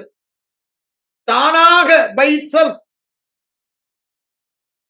விதைத்தா அறுவடை இருக்கும். ஆனா இன்னைக்கு பிரச்சனை எல்லாம் என்னன்னா நம்ம ஆளுங்க எல்லாம் விதைக்கிறதுக்கு யாருக்குமே இன்ட்ரெஸ்ட் இல்லை. ஏன்? சோம்பல், அசதி, அதோடைய மகத்துவம் தெரியல. யாரா ஜெபம் பண்ணி சுகமாயிட மாட்டாங்களா? எந்த டாக்டர்கிட்டயா போய் வைத்தியமாய் சுகமாயிடலாம்? ஐயா ரொம்ப சுலபமான செலவு இல்லாத ஈஸியான மெத்தட கொடுத்திருக்காரு. ஆனா இது நமக்கு கொடுப்பதற்கு அவர் பெரிய கிரயம் செலுத்தி இருக்காரு. சாதாரண கிரயம் இல்லைங்க, பெரிய கிரயம் செலுத்தி இருக்காரு. அப்படிதானே? தன் ஜீவனையே கொடுத்திருக்கிறார்.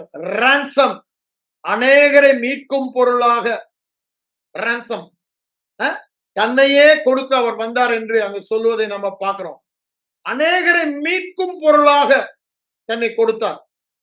அப்படின்னு என்ன? இந்த வியாதியிலிருந்து என்னை மீட்க he gave himself for me. அவருடைய ரத்தத்தையே நமக்கு கொடுத்தார்.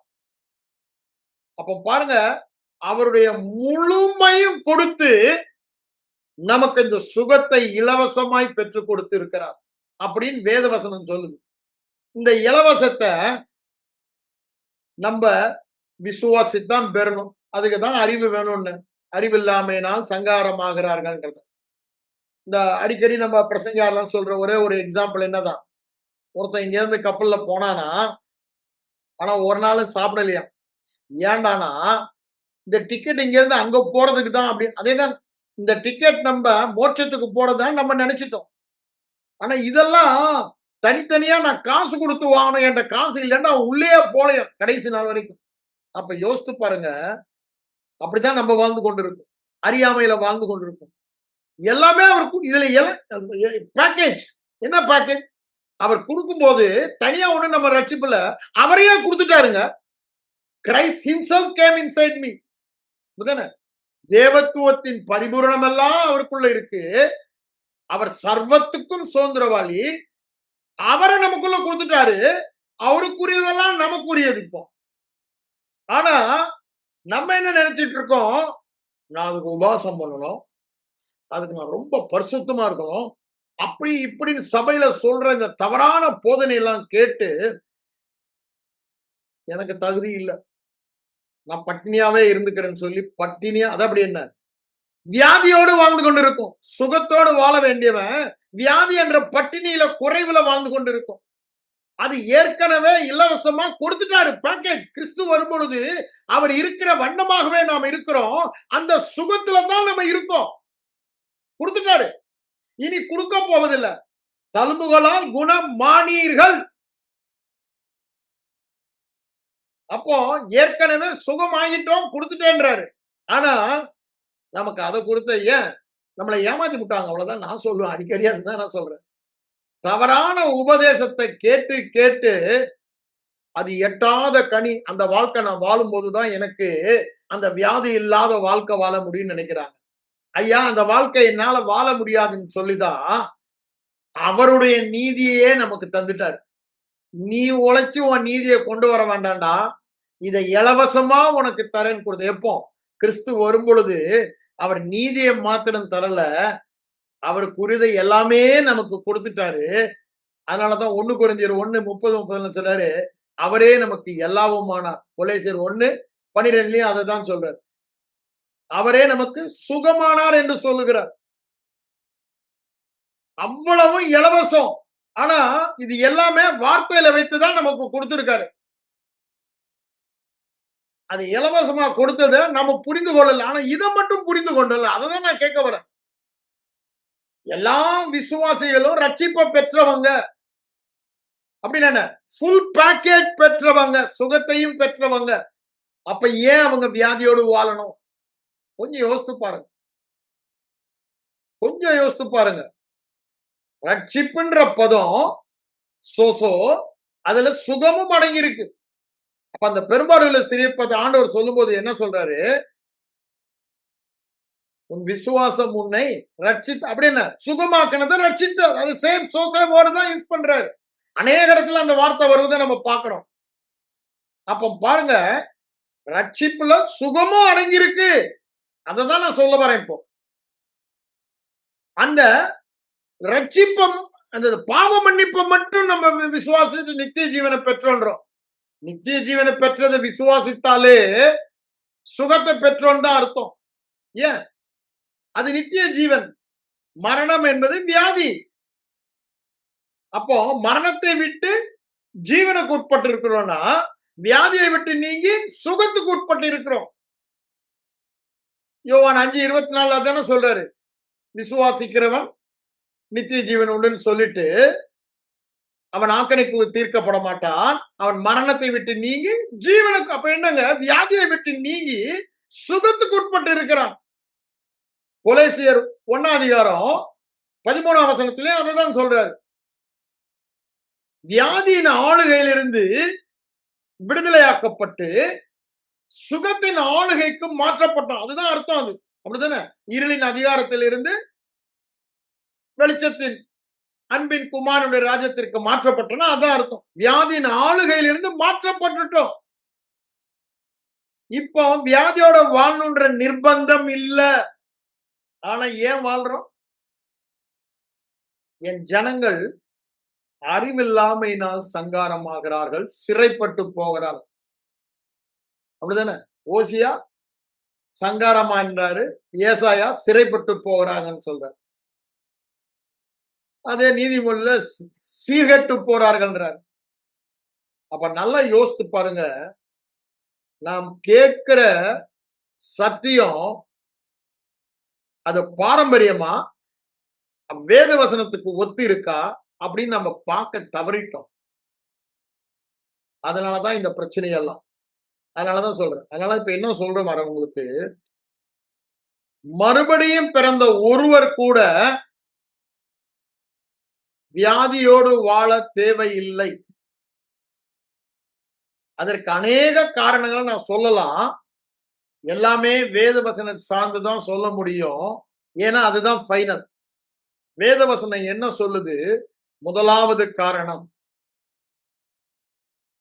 எப்படி அவருடைய நிவாரணத்திலே பாவ மன்னிப்பு உண்டு பண்ணினாரோ அதே நிவாரணத்தில சுகமாக்கும் நிவாரணத்தையும் உண்டு பண்ணிவிட்டார். இதுல நமக்கு எந்த சந்தேகம் இருக்கக்கூடாது. ஏசாயா 53க்கு வாங்க, அதுல இருந்து நம்ம அதை நம்ம டீட்டெயிலா பார்ப்போம். நீங்களும் நானும் வியாதியோடு வாழ தேவையில்லை. வியாதி இல்லாத வாழ்க்கை வாழ முடியும், வாழ வேண்டும். அதுதான் தேவன் நம்மை எதிர்பார்க்கிறது. தேவன் நம்ம காரணம் என்ன? முதல் காரணம், he has provided in the atonement healing for all as he has provided forgiveness of sin. பாவ மன்னிப்பை உண்டு பண்ணினது போல வியாதி நீங்கி சுகமாய் இருப்பதையும் தம்முடைய நிவாரணத்திலே, பரிகாரத்திலே அவர் உண்டு பண்ணிவிட்டார். பாவத்தை நிவர்த்தி செய்யும் பொழுது வியாதியையும் நீக்கிவிட்டார். அதுதான் ஏசாயா 53 சொல்றாரு பாருங்க. 4ஆம் வசனம் 5ஆம் வசனத்துல அவர் சொல்ற காரியங்கள், அவர் நம்முடைய பாடுகளை ஏற்றுக்கொண்டு நம்முடைய துக்கங்களை சுமந்தார். இதனால எல்லாருக்கும் சந்தேகம். ஆனா அந்த ஹீப்ரூ வேர்ட பார்க்கணும். அந்த ஹீப்ரூ வேர்ட பார்த்தா தான் அதன் அர்த்தத்தை புரிஞ்சுக்க முடியும். முதல் வார்த்தை என்ன சொல்லுது பாருங்க. பாடு கோலே, KHOLE. இரண்டாவது வார்த்தை என்ன சொல்லுது பாருங்க. துக்கங்கள், மக்கோபி, MAKOB. அப்போ இது மற்ற இடங்களில் எப்படி உபயோகப்படுத்தப்படுகிறது? அப்போ அந்த கோலையை நீங்க பாத்தீங்கன்னா இதே வார்த்தை தான். நிறைய இருக்கு. நான் சில காரியங்கள் ஒன்று, நேரம் நம்ம கம்மி தான். சில காரியங்களை ஒன்று உங்களுக்கு காண்பிக்க விரும்புகிறேன். உபாகமம் 7ஆம் அதிகாரத்துக்கு வாங்க. அங்க என்ன சொல்றாரு பாருங்க. அதே தான் அங்க சொல்லுவதை பார்க்கலாம். 7ஆம் அதிகாரத்துல வந்தீங்கன்னா அவர் சொல்வதை என்ன பண்ணாரு? எல்லா வியாதியும் உன்னை விட்டு விலக்குவேன். நாங்க என்ன சொல்றாரு பாருங்க. கர்த்தர் சகல நோய்களையும் உன்னை விட்டு விலக்குவார். அதே கோலை வார்த்தை தான் அங்க யூஸ் பண்றாரு. அதே இது உபாகமம் 28ஆம் அதிகாரத்துக்கு வந்தீங்கன்னா அங்க 61ஆம் வசனத்திலையும் அந்த வியாதி நோயின்னு சொல்லும் பொழுது இந்த வார்த்தையை தான் உபயோகப்படுத்தலாம் ஹீப்ரூ. அப்ப பாருங்க, இதை டிரான்ஸ்லேட் பண்றவனுக்கே கொலைன்னு போயிட்டான் தியாலஜியன்ல. அவனால ஏற்றுக்கொள்ள முடியல. ஆத்துமால சுகமாக்குறாரு, சரீரத்துல சுகமாக்கலன்னு அவன் நினைச்சிட்டு மாத்தி எழுதுறான். ஆனா மத்தேயு அத ரொம்ப கரெக்டா ஆவியானவர் மூலமாக எழுத வைக்கிறார். என்ன பண்றாரு மத்தேயு? ஏன்னா தேவனுடைய வசனம் தவறாது, பொய் சொல்லாது. அதுல மிஸ்டேக் ஒரிஜினல்ல இருக்கு. பிரச்சனை எல்லாம் டிரான்ஸ்லேஷன்ல தான், வேற எங்கேயும் டிரான்ஸ்லேட் இல்ல. டிரான்ஸ்லேட் பண்ணவங்களுடைய மனநிலை அதான் இங்க என்ன சொல்றாரு பாருங்க. மெய்யாகவே என்று சொல்றாரு. நல்லா யோசித்து பாருங்க. மெய்யாகவே அழுத்தம் திருத்தமா ஆவியானவர் ஏசாயா மூலமா நமக்கு சொல்றது, நம்முடைய நோய்களை ஏற்றுக்கொண்டு நம்முடைய வியாதிகளை சுமந்தார். இல்ல, வியாதிகளை ஏற்றுக்கொண்டு பலவீனங்களை சுமந்தார், நோய்களை சுமந்தார் என்று சொல்லுகிறார். அதுதான் அதனுடைய மெயின் அர்த்தம்.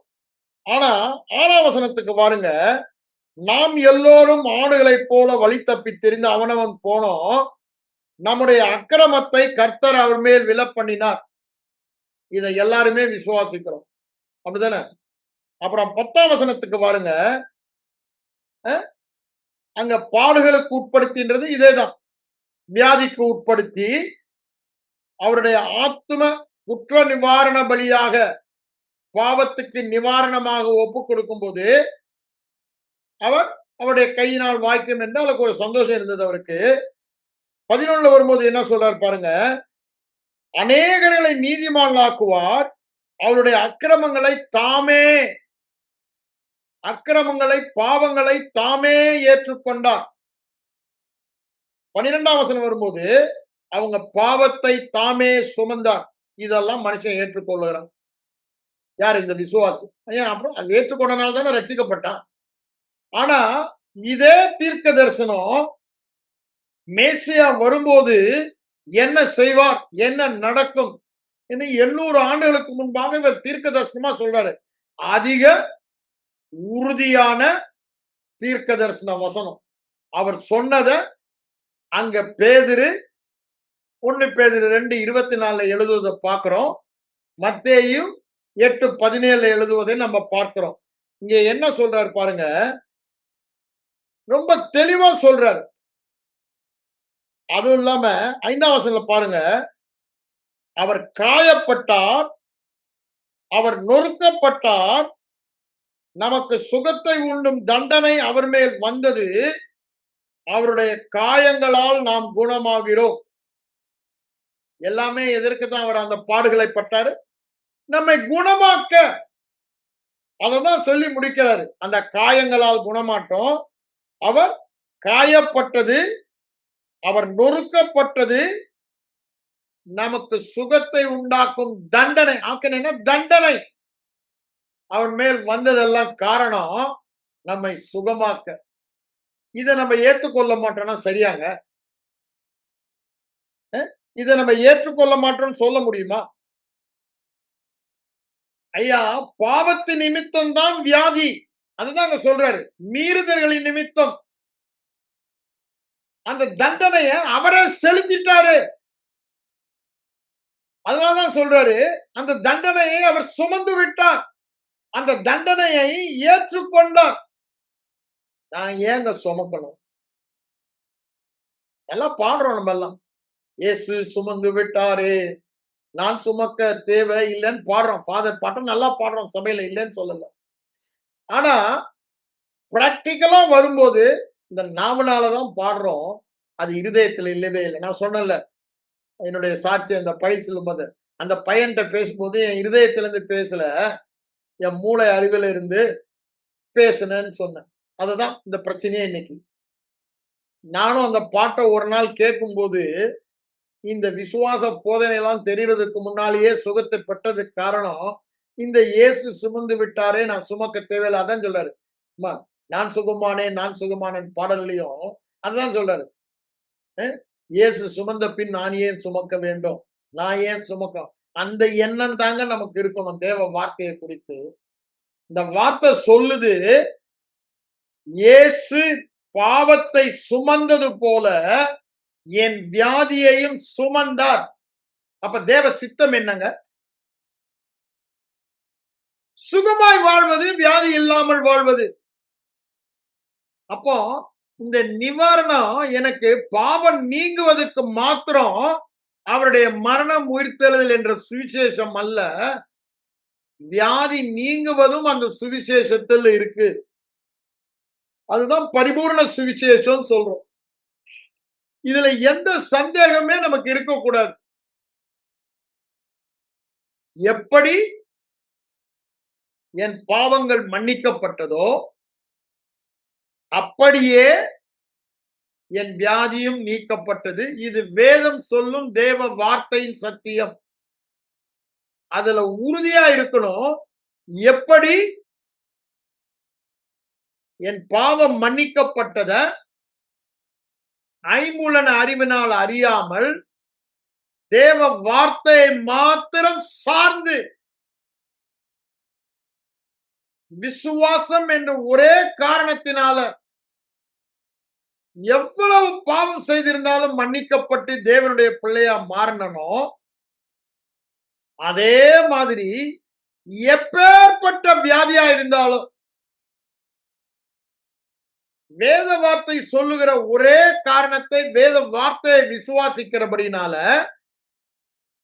எந்தவித ஐம்புலன் உணர்வுகள் இல்லாம விசுவாசிக்கிறபடினால நான் பாவம் எல்லாம் நீக்கப்பட்டது போல வியாதி எல்லாம் நீக்கப்பட்ட வியாதி இல்லாத வாழ்க்கை வாழ முடியும். அதுதான் இங்க சொல்லுது. அப்ப பிரச்சனை எல்லாம் அதை நாங்க விசுவாசிப்போம். இன்னொரு விதத்துல சொல்ல போனா அந்த ஏ போஷனை ஏற்றுக்கொள்ளுவோம். 1 பேதுரு 2:24 தானே சொல்றாரு, நாம் பாவத்துக்கு செத்து நீதிக்கு பிழைக்கும்படி அவர்தாமே தம்முடைய சரீரத்தில் சிலுவையில் நம்முடைய பாவங்களை சுமந்தார், அவருடைய தழும்புகளால் பி போஷன் தழும்புகளால் குணமானீர்கள். அப்போ அந்த ஏ போஷனை ஏற்றுக்கொள்ளுவேன், பி போஷனை ஏற்றுக்கொள்ள மாட்டேன். அது தேவனுடைய வார்த்தை, இது தேவனுடைய வார்த்தை இல்ல. அப்படியே அர்த்தம்? ஐயா, ஒரு இடத்துல இல்லைங்க, எல்லா இடத்துலயும் 2 சேர்ந்தேதான் போகுது. தேவன் இணைத்ததை மனிதன் பிரிக்க முடியாது. அப்போ பிரிக்க வேண்டான்னு சொல்றாரு, பிரியாது இருக்க கடவன். அப்ப யோசித்து பாருங்க, அந்த ரட்சிப்பின் பரிகாரத்தில், அந்த ரட்சிப்பின் நிவாரணத்தில், அதுக்குதானே இயேசு வந்தாரு. பை ஒன் சாக்ரிஃபைஸ், ஒரே பலியினாலே. எபிரேயர் 10:14 சொல்லுது, என்றென்றுமாய் பூரணப்படுத்தி விட்டான்றது எதை சொல்றாரு? வெறும் பாவம் நீங்கினதை சொல்றாரா? பூரணம் என்றால் எல்லா பகுதியிலும் பூரணம். அப்ப பாருங்க, அதுதான் அவர் சொல்றாரு. இங்க நீங்க 1 தீமோத்தேயு 6ஆம் அதிகாரம் 17 பார்த்தீங்கன்னா, நாம் சகலவித நன்மைகளை அனுபவிப்பதற்கு சம்பூரணமாய் கொடுக்கிற ஜீவனுள்ள தேவன் தான் என்ன பண்ணாராம்? அதுக்காக அந்த கிரயத்தை செலுத்தினான்னு இப்ப 53 பாருங்க. சகல including healing, including prosperity, holiness எல்லாமே சகல முடிஞ்சு போச்சுங்க.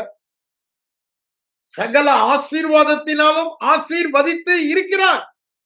எபேசியர் 1:3 சொல்றாரு. அததான் அங்க சொல்றாரு. 2 கொரிந்தியர் 9:8 சொல்றாரு. எல்லாவற்றிலும் எப்பொழுதும் சம்பூரணம் உள்ளவர்களாய் இருக்கும்படி. அந்த ஒரு அவர் செய்து முடித்த கிரியை, அதுதான் நான் உங்களுக்கு சொல்ல வருகிறேன். அவர் செய்து முடித்த ஒரே பலியினாலே, அதை அண்டர் எஸ்டிமேட் பண்ணாதீங்க. பாவம் மன்னிப்பு வேதம் அப்படி சொல்லல. என்றென்றுமாய் பூரணப்படுத்தினார்னா என்ன? அவருக்கு என்ன இருக்கோ அதெல்லாம் பூரணமும் நமக்கும் வந்துருச்சுன்னு அர்த்தம். அதனாலதான் அவர் இருக்கிற வண்ணமாகவே நாம் இருக்கிறோம். 1 யோவான் 4:17 சொல்றாரு. இப்பொழுது நாம் தேவனுடைய பிள்ளைகளா இருக்கணும் அப்படின்னு என்ன? அப்பா கூடியதெல்லாம் பிள்ளை சொத்துடான்றார். இயேசு கிறிஸ்துவோடு உடன் வாரிசுன்றார். உடன் வாரிசுன்னு சொல்லிட்டு நீங்க வியாதியோடு இருக்க முடியுமா? நான் ஏன் இதை சொல்ல வரேன்? ஒரு வசனம் இல்ல, நிறைய வசனம். ஆனா நம்ம அந்த வசனத்தை உண்மையான விசுவாசிக்கல. அப்படியே படிச்சுக்கிட்டே போறோம். ஏதோ ஒரு புத்தகத்தை படி. இது புத்தகம் அல்லங்க, தேவ வார்த்தை. தேவன் என்னோடு சொல்லுகிற பேசுகிற வார்த்தை. நான் சொன்னேன் நிறைவேற்றுவேன். நான் சொன்னேன் அது நிறைவேறும். என் வாயிலிருந்து புறப்பட்ட வார்த்தை பிசகுவதில்லை. நான் சொல்லியும் செய்யாதிருப்பேனோ, வசனித்தும் நிறைவேற்றாதிருப்பேனோ, நான் பொய் சொல்ல ஒரு மனிதனா அப்படின்னு சொல்லுகிற தேவனுடைய வார்த்தை. ஒரு வார்த்தை தவறுனா கூட என்னுடைய உண்மைத்துவம் அடிபட்டு போகிறது. பொய் சொல்லிட்டாரு ஆண்டவர், பொய் சொல்லிட்டாரு ஆண்டவர், யாருமே சொல்ல முடியாது. ஏன்? அவ்வளவு தூரத்திற்கு தம் வார்த்தையில் உண்மை உள்ளவர். அவருடைய இன்டெகிரிட்டிய யாரும் கொஸ்டின் பண்ண முடியாது. அவருடைய வார்த்தைய யாரும் கொஸ்டின், அவ்வளவு தூரத்திற்கு அதை உயர்த்தி வைத்திருக்கிறார். என் பிரிஸ்டிஜே என் வார்த்தை தானான்றாரு. ஒரு மனுஷனை நீங்க அறியணும்னா அவன் வார்த்தையில தான் அவனை அறிய முடியும். அதனாலதான் யாக்கோபு என்ன சொல்றாரு 3ஆவது இடத்துல, தவறாதவன் பூரண புருஷன்றாரு. வாய்க்கு வந்த மாதிரி சொல்றது ஒண்ணும் செய்யறது இல்ல. அவன் பூரண புருஷன் அல்ல. ஆண்டவர் என்ன சொல்றாரு அங்க? அநேக காரியங்களை சொல்றாரு. இப்ப நான் அதை எடுக்க வரல. வார்த்தையின் மகத்துவத்தை சொல்றேன். அந்த வார்த்தை சொல்லுகிறது, ஒரே பரிகாரத்தினால் பாவங்கள் நீக்கப்பட்டது போல சாபம், வியாதி, தரித்திரம் எல்லாம் நீங்கப்பட்டது.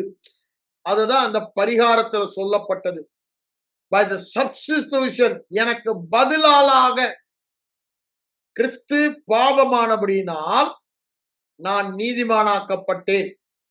என் பதிலாக கிறிஸ்து வியாதியை சுமந்து கொண்டு ஏற்றுக்கொண்டபடியால் நான் அவருடைய சுகத்தை பெற்ற. எல்லாத்தையுமே அப்படி சொல்லிட்டு போலாம். நான் இதோட இப்ப நிறுத்திக்கிறேன். அப்போ இது வேதம் சொல்லும் மாறாத சத்தியம். அப்ப நம்முடைய வேலை என்னங்க? அதை விசுவாசிப்பது மாத்திரம்தான் வேலை. வியாதியோடு வாழ்வது தேவனுடைய சித்தம் அல்ல, அது விருப்பமும் அல்ல. அந்த காரணத்தினாலதான் அவருடைய பரிகாரத்துல இதை செய்தார் என்று வேத வசனம் சொல்லுகிறது. அப்போ முதல் காரணமே இதுதான். தேவனுடைய பரிகாரத்துல பாவ மன்னிப்போடு இணைந்து அநேக காரியங்கள் இருக்கிறது. தேவனுடைய சுகமாக்கும் பரிகாரமும் அதுல இருக்கு. அப்போ அதை எப்படி நம்ம தேவ சித்தமாக விசுவாசித்து ஏற்றுக்கொள்ளுகிறோமோ அதே மாதிரிதான் இதையும் ஏற்றுக்கொள்ள வேண்டும். இதை இருதயத்துல நீங்க பதிந்தா போதும். அந்த விசுவாசம் உங்களுக்கு வந்துருச்சுன்னா நிச்சயமா இதை கேட்கிற நீங்க யாவரும் வியாதி இல்லாத வாழ்க்கை வாழ்ந்து வியாதியை ஆளுகை செய்வீங்க. இரண்டாவது காரணம் சொல்றேன். வியாதி இல்லாம வாழணும்ன்றதுக்கு காரணம் ஏன்னு சொல்றேன். அது தேவனுடைய சித்தம். அது தேவனுடைய சித்தமா இருக்கிறபடினால, அப்படிதானே? தேவனுடைய சித்தம்னா என்ன? எதையாவது அவருடைய சித்தத்தின்படி நம் கேட்டால் நமக்கு கொடுக்கிறார், அப்படிதானே? அப்போ இந்த தேவ வார்த்தை தான் நமக்கு தேவ சித்தத்தை காண்பிக்கிறது. திரும்பவும் சொல்ல வருகிறேன். தேவ வார்த்தையை அறியலனா தேவ சித்தத்தை அறிய முடியாது. தேவ சித்தத்தை அறியலனா விசுவாசிக்க முடியாது. அதுதானே 1 யோவான் 5:16 சொல்வதை நம்ம பார்க்கிறோம். அப்போ விசுவாசிப்பதற்கு தேவையான என்னது? தேவ சித்தம். அப்போ இந்த சித்தம் தேவனுடைய வார்த்தையில தான் கொடுக்கப்பட்டிருக்கு. இந்த முதல் காரணம் சித்தம் நான் சொல்றது இப்ப சொன்னேன்ல. பரிகாரத்துல இயேசு வியாதியை ஏற்றுக்கொண்டு மரித்தாருன்னா அது தேவ சித்தம். நான் வியாதியோடு வாழணும், இல்லைன்னா அவர் அதை செய்திருக்க மாட்டார். வேதவசனம் சொல்லுகிறபடினால அது தேவ சித்தம். தழும்புகளால் குணமானிகள் சொல்றது தேவ சித்தம். தேவ சித்தத்தை நீங்க ஒண்ணு வேதத்துல நிறைய இடங்களில பார்க்கலாம். இப்ப இயேசுவானவர் என்ன சொல்லுகிறாரு? யோவான் 6ஆம் அதிகாரத்துல சொல்லும் பொழுது, தேவனுடைய சித்தத்தை செய்யவே வந்தேன் என்று சொல்லுகிறார். அப்போ சித்தத்தை அறிய வேண்டுமானால் தேவனை பார்க்கணும். அவர் என்ன பண்ணாருன்னு சொல்றாரு பாருங்க. அப்போஸ்தலர் 10:38 நசரனாகிய இயேசுவை தேவன் பரிசுத்த ஆவியினாலும் வல்லமையினாலும் அபிஷேகம் பண்ணினார். தேவன் அவரோடு கூட இருந்தபடியினால் நன்மை செய்கிறவராய் பிசாசின் பிடியில் அகப்பட்ட அனைவரையும் சுகமாக்குகிறவராய் சுற்றி திரிந்தார். இதை நான் திரும்ப திரும்ப சொல்லுவேன். ஏன் இதுல அவ்வளவு சத்தியம் இந்த ஒரு வசனத்துல இருக்கு. அவர் பிசாசின் பிடியில் அகப்பட்ட அனைவரையும் சுகமாக்கினார் என்றால் அதுதான் அந்த சித்தத்தை செய்யதானே நான் வந்தேன்றாரு. அப்ப தேவனுடைய சித்தம் என்ன? அனைவரும் சுகமாய் இருக்க வேண்டும். அது தேவனுடைய சித்தம். அது மாத்திரமா அந்த வசனம் சொல்லுது. தேவன் எப்பொழுதுமே சுகமாக்குபவர். வியாதியை தருபவன் பிசாசு. இதை நல்லா நம்ம புரிந்து கொள்ளணும். இதை மாத்தவே கூடாது. என் அனுபவம் எப்படி இருந்தாலும், யாருடைய அனுபவம் எப்படி இருந்தாலும், தேவ வார்த்தையின்படி வியாதி கொடுத்து உபத்திரவப்படுத்துபவன், கொடுமைப்படுத்துபவன் பிசாசு. சுகத்தை தருபவர் தேவன். அததான் அங்க சொல்றாரு. தேவன் பாருங்க. அலெக்சாண்டர் டவ்வின்னு சொல்லி ஒரு பெரிய ஹீலிங் எவாஞ்சலிஸ்ட் இருந்தார். முத அவர் மூலம் தான் நிறைய பேர் வந்தாங்க. உட்வர்த்துக்கு அப்புறம் நினைக்கிறேன். அப்ப பாருங்க, அவருக்கு இந்த வசனத்துல தான் வெளிப்பாடு வந்தது. அநேகர் அந்த பிளேக்ல சாகும்போது சபையில ரொம்ப சோர்ந்து போயிட்டு ஆண்டவர்கிட்ட ஜெபித்துட்டு இருக்கும்போது ஆண்டவர் வேதத்தை படிக்கும் பொழுது இந்த வசனம் அவருக்குள்ள உயிர் பெற்றது. அவர் சொல்றாரு, இட் ஜம்ப்ட் அவுட் ஆஃப் மீன்றார். அது வந்ததும் ஒரு பெரிய வெளிச்சம், இருளில் இருந்த ஜனங்களுக்கு வெளிச்சம் வந்த மாதிரி என் இருளில் இருந்த இருதயத்துல ஒரு வெளிச்சம் வந்தது. அந்த வெளிச்சம் வந்ததுமே, அந்த வெளிப்பாடு வந்ததுமே எனக்கு ஒரு சந்தோஷம், சமாதானம், உறுதி, நிச்சயம் வந்தது என்றார். அதுக்கப்புறம் போய் அவர் என்ன பண்றாராம், சபையில் உள்ள வியாதி உள்ளவங்கள நேரா போறாரு. அதுக்குள்ளே ஒரு 140 150 பேர் இறந்தாச்சு. இன்னும் ஒரு 40 50 பேர் அந்த வியாதியில இருக்காங்க. இந்த வெளிப்பாடு வந்ததும் அவர் என்ன சொல்றாரு, ஆண்டவர் வியாதியை கொடுக்கிறவர், அவர் குணமாக்குகிறவர், குணமாக்குகிறவர், குணமாக்குகிறவர். எனக்குள்ள இருக்கிறவர் வியாதியை குணமாக்குவன் போயிட்டு அங்க அந்த பேஷண்ட பார்த்தா, அப்பதான் அங்க டாக்டர் வந்துட்டு சொல்றாரு, முடிஞ்சு போச்சு பிரதர் லேக். அவரும் அவருடைய சர்ச் மெம்பர் தான். முடிஞ்சு போச்சு பிரதர் லேக், அவ்வளவுதான் அப்படின்றாரு. உடனே இவரு அதை ஒத்துக்க மாட்டேன்னு சொல்லிட்டு தேவனுடைய வார்த்தையை சொல்லி அங்க ஜெபிக்கிறார். ஆனா ஃபிட்ஸ் மாதிரி வந்து மூச்சு பேச்சு இல்லாம கிடக்குறாங்க ஜெபித்த பிறகு கூட. அவர் சொல்றாரு, ஆண்டவருடைய வழியெல்லாம் புரிஞ்சுக்க முடியாது, மிஸ்டீரியஸ் அப்படின்றாரு. இவருக்கு கோபம் வருது. ஏன்? அவர் சொல்றாரு அது முடிஞ்சு போச்சு, ஆண்டவர் தான் கொண்டுட்டாருன்றாரு. இவருக்கு இங்க அவர் மேல அவ்வளவு கோபம். So furious. அவ்வளவு கோபப்பட்டு அவரோட கோபமா அவர் பேசுறாரு. How dare you can say it அப்படின்னு அவருக்குள்ள எப்படியா ஒரு கடும் கோபம் வந்ததுன்னு அங்க போட்டிருக்கு. அவர் எழுதின புக்கு கடும் கோபம் அவருக்கு வந்துச்சான்.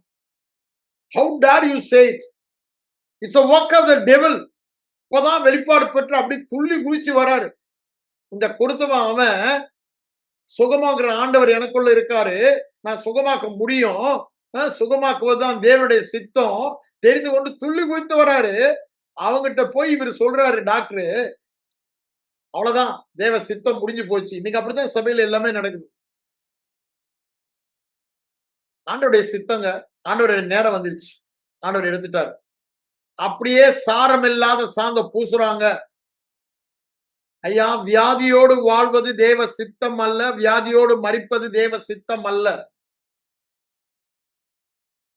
மோசே மாறிதான் அப்படிதானே 120 வயசுல சரீர பலன் குன்றாம, கண் பார்வை குன்றாம, இருதயத்தின் பலனோ, லங்ஸ் உடைய பலனோ, டைஜஸ்டிவ் சிஸ்டமோ, நடக்கிற வாக்கிங் சிஸ்டமோ, இந்த நினைவு கூறுகிற ரிமெம்பரிங் கெப்பாசிட்டியோ எதிலையும் அப்படிதானே எந்த பகுதியிலும் ஒரு குறைவில்லாம மோசே மாறி ஆண்டவரோட போய் சேர்றதுதான் தேவனுடைய சித்தம். அதுக்குத்தான் இந்த பரிகாரத்தை அவர் செலுத்தி இருக்காரு. அது வேதம் சொல்லும் உண்மையா இருக்கிறது. அவர்கள் முதிர் வயதிலும் கனித்தந்து பசுமையும் புஷ்டியுமாய் இருப்பார்கள். காரணம் அவர் உண்மை உள்ளவர், அவர் நீதி உள்ளவர்.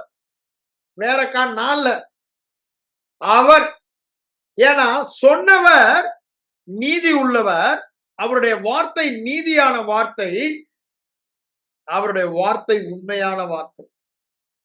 அததான் அவர் சொல்றார். அப்ப பாருங்க, இவங்க இத சொல்லிட்டு அவர் அங்க ஜெபம் பண்ணி, அந்த ஜெபம் பண்ணினா கமாண்ட் பண்றாரு, உனக்கு இங்க இருக்க உரிமை இல்லை, வெளியே போ. அவங்க சுகம் படுறாங்க. உடனே அர்த்தனூமுக்கு ஓடுறாரு. அங்க அவனுடைய பிரதர் அவங்கள அதுக்கு அன்னைக்கு ஆரம்பிச்சதுங்க அவருக்கு ரிவைவல். ஏகப்பட்ட பேரை சுகமாக்கினார். சயின்ஸே அசந்து போச்சு. காரணம் என்னங்க? காரணம் என்னங்க? ஒரு வார்த்தையின் வெளிப்பாடு. தேவன் சுகமாக்குபவர், சுகமாக்குவது தேவனுடைய சித்தம். பிசாசு வியாதியை கொடுப்பவன், வியாதியோடு இருப்பது பிசாசின் சித்தம். அந்த வெளிப்பாடு தான் இது. பிசாசின் சித்தம் வியாதியோடு இருப்பது, இது தேவனுடைய சித்தம் வியாதி இல்லாமல் இருப்பது. தேவன் குணமாக்குகிறவர் ஆனபடினால, ஏன் குணமாக்குகிறாரு? அது தேவனுடைய சித்தம். சித்தத்தை தான் அவர் செய்வாரு, வேற எதையும் அவர் செய்ய மாட்டாரு. ஒருவேளை இன்னைக்கு சொல்ற போதகர் மாதிரி, அந்த டாக்டர் சொன்ன மாதிரி அது ஆண்டவருடைய செயலா இருந்தா குணமாக்குவாரா? அந்த டாக்டர் பாருங்க,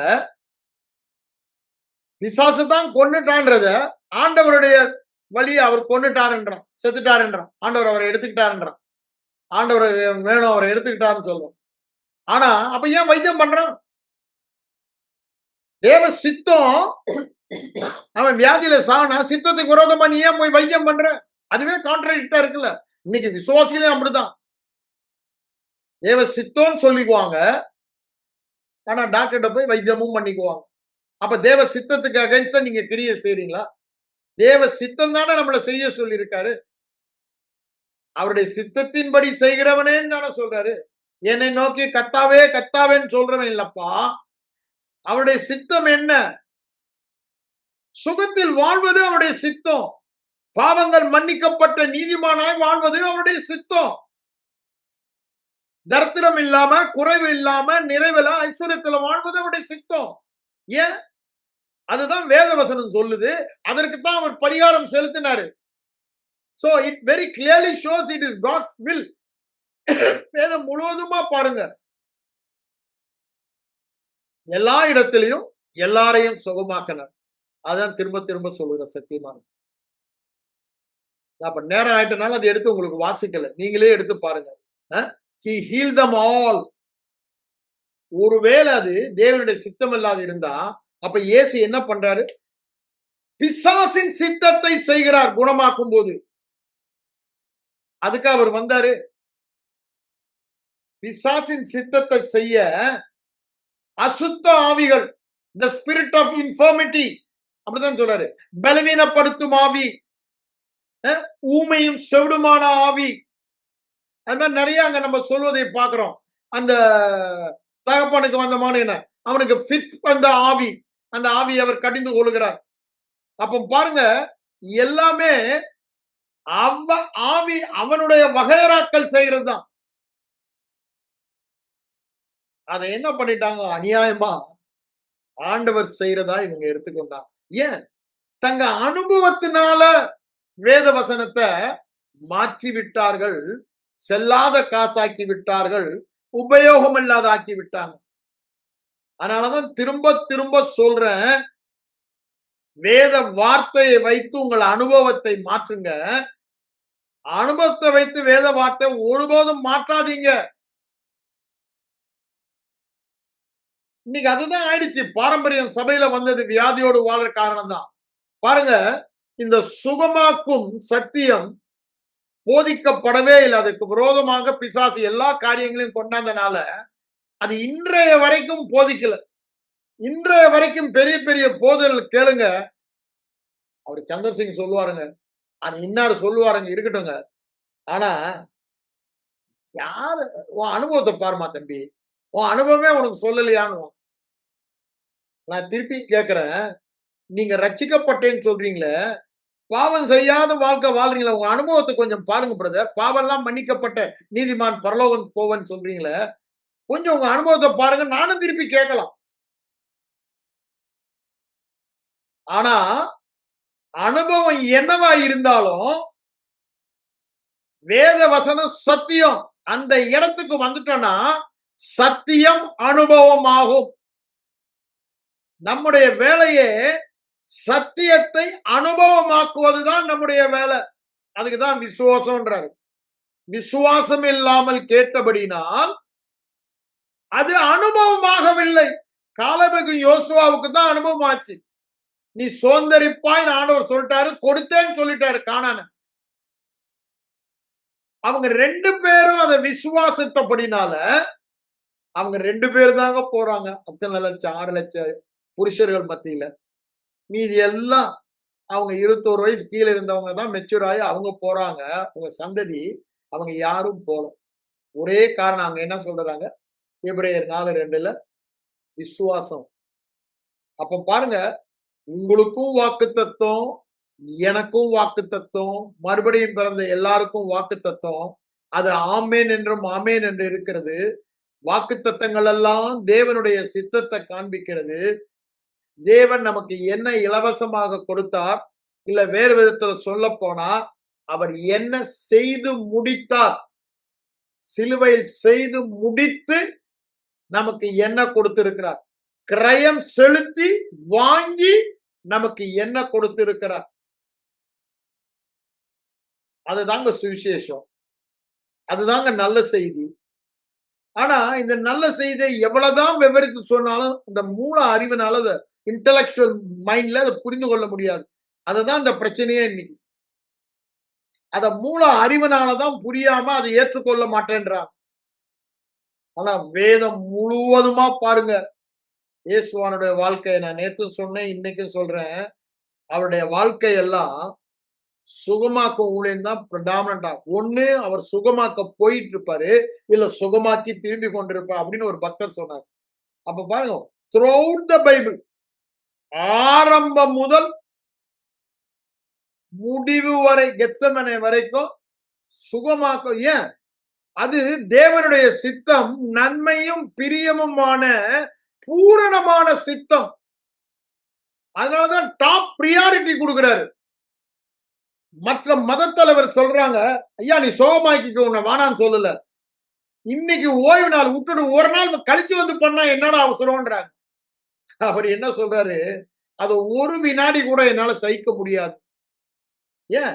அது பிசாசு பையன் அவங்கள உபத்திரப்படுத்துறான்.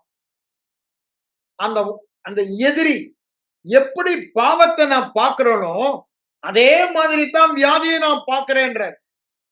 His attitude towards sickness is the same attitude towards sin. அதை எப்படி கடிந்து கொண்டாரோ பிசாச, அதே மாதிரி தான் வியாதியும் கடிந்து கொள்கிறார். அதை எப்படி அதட்டுகிறாரோ அதே மாதிரிதான் வியாதியும் அதட்டுகிறார். அதற்கு எப்படி எதிர்த்து நிற்கிறாரோ அப்படிதான் இதுக்கு எதிர்த்து நிற்கிறார்.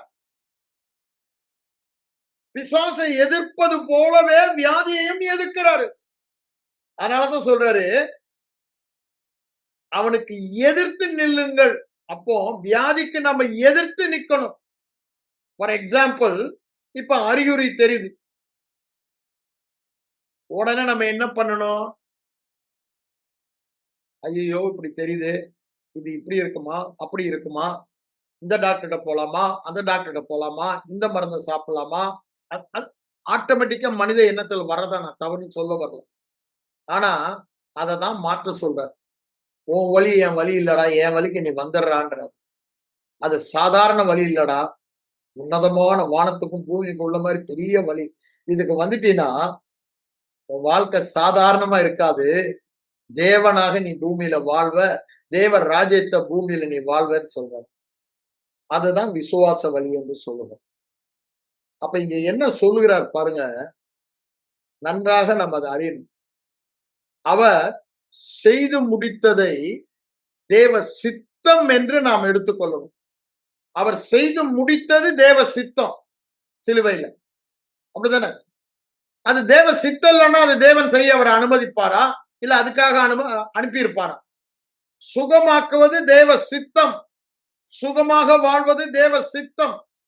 அதனாலதான் தேவ குமாரனையே அதற்கு கிரயமாக அவர் கொடுக்கிறார். இங்க பாத்தீங்கன்னா ஒரு நாள் கூட, ஒரு செகண்ட் கூட நான் வெயிட் பண்ண மாட்டேன்றாரு. அப்படிதானே? அங்க என்ன சொல்றாரு, அவங்க என்னடா நாளைக்கு நீ வந்திருக்க கூடாதுன்னா திரும்பி அவங்கள பார்த்து கேட்கிறாரு, ஏன் ஒரு கழுத கட்டியிருக்க, அவன் மாடு, அதுக்கு தண்ணி பாய்ச்சி ஞாயிற்றுக்கிழமை இல்ல சாரி ஓய்வு நாள் நீ கொண்டு போக மாட்டியா? அதை விட இது சுகமாக்குவது எவ்வளவு முக்கியம். பிசாசு கட்டி வச்சிருக்கான். ஆண்டவர் அவனுக்கு உண்டு பண்ணினது சுக வாழ்க்கை. நானே உன் பரிகாரியாக கர்த்தர் அவனுக்கு வாக்கு கொடுத்தாரு உடன்படிக்கையில, பழைய உடன்படிக்கையில. வியாதியை உன்னை விட்டு விளக்குவேன்னாரு, அப்படிதானே? வியாதியை உனக்கு வரப்பண்ணேன்னு சொன்னாரு. வேற என்ன சொன்னாரு? எய்த்திற்கு வர பண்ணின வியாதியும். அப்ப யோசித்து பாருங்க, அது திரும்ப திரும்ப வேதத்துல அதே இடத்துல வரும். எய்த்திற்கு வர பண்ணின வியாதி. எய்ப்தினா என்னங்க? உலகம், அப்படிதானே? பாவ எய்ப்திலிருந்து நம்மை மீட்டு கொண்டு காணணும்னா அந்த வாழ்க்கையில பாவத்தின் ஆளுகையில் இருந்து நீதியின் ஆளுகை, வியாதியினால, அதைதான் அவர் சொல்றாரு. அங்க அது உலக மக்களுக்கு, அந்த உலகத்துல அவன் அதிபதி. அதனாலதான் அவன் இன்னும் அதை எடுத்து சொல்லிட்டு இருக்காங்க, விழுந்து போன உலகம். ஆனா நான் இருக்கிறது விழுந்து போன உலகம் இல்ல, பரலோகராஜ பிரஜையா இருக்க. என் சரீரம் பொழுது போடுகிற சரீரமா இருந்தாலும் எனக்குள்ள ஒரு உயிர்ப்பிக்கிற வல்லமை இருக்கு. ரோமர் 8:11. அதனாலதான் நான் திரும்ப திரும்ப சொல்றேன், நாங்க வியாதியோடு வாழ்ந்திட மாட்டோம்ன்றதுல உறுதியா நம்ம இருக்கணும்னு சொல்ல வரோம். அது எந்த பகுதியிலும் எந்த செய்ய ஆண்டவர் பாருங்க, கொஞ்சம் யோசித்து பார்க்கலாம். ஆஹா, எனக்கு நியாயப்பிரமாணம் கொடுக்கப்பட்டிருக்கு, நான் யூதன், இதை நான் மீறக்கூடாது, நாளைக்கு வர உன்னை சுகமாக்குறேன், இல்லை அட்ரஸ் கொடுக்குறேன், நாளைக்கு வா அப்படின்னு எதுவுமே சொல்லல. உடனே எங்க இடத்துல பாருங்க, அவர் உடனே சுகமாக்குறத பாக்குறோம். இன்னொரு ஓய்வு நாள்ல வராரு, அங்க மத்திய 9ல பார்க்கும்போது அங்கேயும் சுகமாக்குறார். அங்க சூமின கையுடைய மனுஷன் இருக்கான், அவங்க எல்லாம் ரெடியா காத்துக்கிட்டு இருக்காங்க. இன்னைக்கு ஓய்வு நாள், இவர் இதை செஞ்சிருவாரா ஐயா சுகமாக்குவது. அங்க அவர் என்ன சொல்றாரு, அவங்கள பார்த்து கேட்கிறாரு, அது சரியாங்கிறாரு. அவங்க எல்லாம் அப்படியே கொஞ்சம் முடிக்கிறாங்க. அது எந்த நாளா இருந்தாலும், எந்த வினாடியா இருந்தாலும், எந்த ராத்திரியா இருந்தாலும், எந்த சூழ்நிலையா பார்த்தாலும், ஒரு மனுஷனை வியாதி பாடுபடுத்தினா உடனே அதை விரட்டணும் வியாதிய. அவ்வளவு தூரத்துக்கு வியாதி மேல ஒரு வெறுப்பு. ஏன்? அது எனிமி. Sickness is enemy. நீங்க அதை நேசிக்க முடியாது. ஏன் வியாதின்னு? That's your enemy, adversary. அதான் அவர் சொல்றாரு, சாத்தான் கட்டி இருக்கிறான். இந்த லூக்கா 13 தான் சொல்றாரு. அது எனிமி ஆளுகை, எனிமியின் ராஜ்யம் உங்களுக்குள்ள. எனிமியுடைய சரக்கு வியாதி, ஆண்டவருடைய சரக்கு அல்ல. ஆண்டவருடைய சரக்கு சுகம், பிசாசுடைய சரக்கு வியாதி, சாபம், பாவம், தரித்திரம், இதெல்லாம் அவன் சரக்கு. ஆனா இயேசு போதும்ன்றாங்க. அவங்க சொல்லும் போது என்ன நினைக்கிறாங்க, இந்த வியாதி, பாவம், சாபம் எல்லாத்தையுமே வச்சுக்கிட்டு எனக்கு இயேசு போதும்ன்றாங்க. என்னங்க இது? கான்ட்ரடிக்ஷன். எவ்வளவு மாறுபாடா இருக்குது பாருங்க. அது இருந்தா இது இருக்க கூடாது. வெளிச்சம் வந்துச்சுன்னா அங்க இருள் இருக்க கூடாது. ஜீவன் வந்துருச்சுன்னா அங்க மரணம் இருக்க கூடாது. இயேசு எனக்குள்ள வந்துட்டாருன்னா அங்க பிசாசின் சரக்கே இருக்கக்கூடாது. கிறிஸ்துவானவர் மகிமையின் நம்பிக்கையாய் உங்களுக்கு இருப்பதே அந்த ரகசியம்ன்றாரு. என்ன ரகசியம்? வியாதி இல்லாமல் வாழ்வதன் ரகசியம். ஆனா அந்த வெளிப்பாடு வரணும். அததான் நான் திரும்ப திரும்ப சொல்லிட்டு இருக்கேன். அங்க சூமின கையோட மனதிற்கு சொல்லும் போது அவர் என்ன சொல்றாரு, குழியில விழுந்துட்டானா தூக்கி எடுக்க மாட்டியா? வியாதி என்பது அங்க கட்டி வச்சிருக்கான் பிசாசு. நீ எதையும் நல்லா வாழக்கூடாது, சாப்பிடக்கூடாது, செய்யக்கூடாதுன்னு உங்களை கட்டி வச்சிருக்கான். ஆனா அதை கட்ட விழுக்கணும்னு சொல்றாரு. இங்க என்ன சொல்றாரு, குழியில விழுந்துட்டான். இன்னைக்கு ஓய்வு நாள், நான் அவனை தூக்க முடியாது, நீ போக முடியாது. கட்டாயம் உடனே தூக்கணும். இல்லைன்னா அவன் வேதனையில செத்து போவான், இல்ல வேதனை கொடுமையா அனுபவிப்பான். அதை நம்ம பார்த்துக்கிட்டு சும்மா இருக்க முடியாது. அதை தூக்கி விடணும். எப்படி ஒரு அனிமல் விழுந்தா தூக்கி விடுறியோ ஓய்வு நாளா இருந்தாலும், அதை விட மனுஷன். அப்போ வியாதி என்பது பிசாசின் சரக்குன்றாரு. பிசாசு கட்டி வச்சிருக்கான். பிசாசின் சிறையிருப்பு, பிசாசின் அடிமைத்தனம். லூக்கா 13 தானே சொல்றாரு. அப்படி தூக்க கூட முடியல. ஏன்? அவன் அப்படி நம்ம டாக்டர் சொல்லுவாங்க, ஆர்த்தரைட்டிஸ் அது இது 1000 காரணம் சொல்லுவாங்க, ஸ்பாண்டலோசிஸ் 1000. ஆண்டவர் அதெல்லாம் பார்க்கலங்க. 18 வருஷம் ஒரே வினாடி கிளீன் போல்டு தூக்கி அடிச்சுட்டு போயிட்டாரு. ஏன்? அவருக்கு தேவ சித்தம் தெரியும். அவர் தேவ சித்தத்தை செய்தபடியால் பிதா எப்பொழுதும் என்னோடு இருக்கிறார். யோவான் 8:31-32 சொல்வதை நம்ம பார்க்கலாம். எப்பொழுதும் அவரோடு கூட இருப்பதன் ரகசியம் அவர் தேவ சித்தத்தை செய்கிறார். அததான் இங்கேயும் சொல்றாரு, நசரனாய் இயேசுவை தேவன் பரிசுத்தாவினாலும் வல்லமையினாலும் அபிஷேகம் பண்ணினார். தேவன் அவரோடு கூட இருந்தபடியா அவர் தேவ சித்தமாகிய வியாதியை குணமாக்குகிறவராய் பிசாசின் பிடியில் அகப்பட்ட யாவரையும் குணமாக்க, அது தேவ சித்தம். அந்த சித்தத்தை செய்தபடியாக தான் தேவன் அவரோடு கூட இருந்தார். அதனாலதான் அவர் தைரியமா சொல்றாரு யோவான் 8ஆம் அதிகாரத்தில், அப்படிதானே? அவருடைய சித்தத்தை நான் எப்பொழுதும் செய்கிறபடியால் அவர் என்னோடு. அப்போ என்ன சித்தம் செய்தாரு? அவர் எப்போதுமே எங்குமே வியாதியஸ்தரை குணமாக்கினாரு. அப்ப அது என்னங்க அர்த்தம்? அதுதான் தேவ சித்தம்.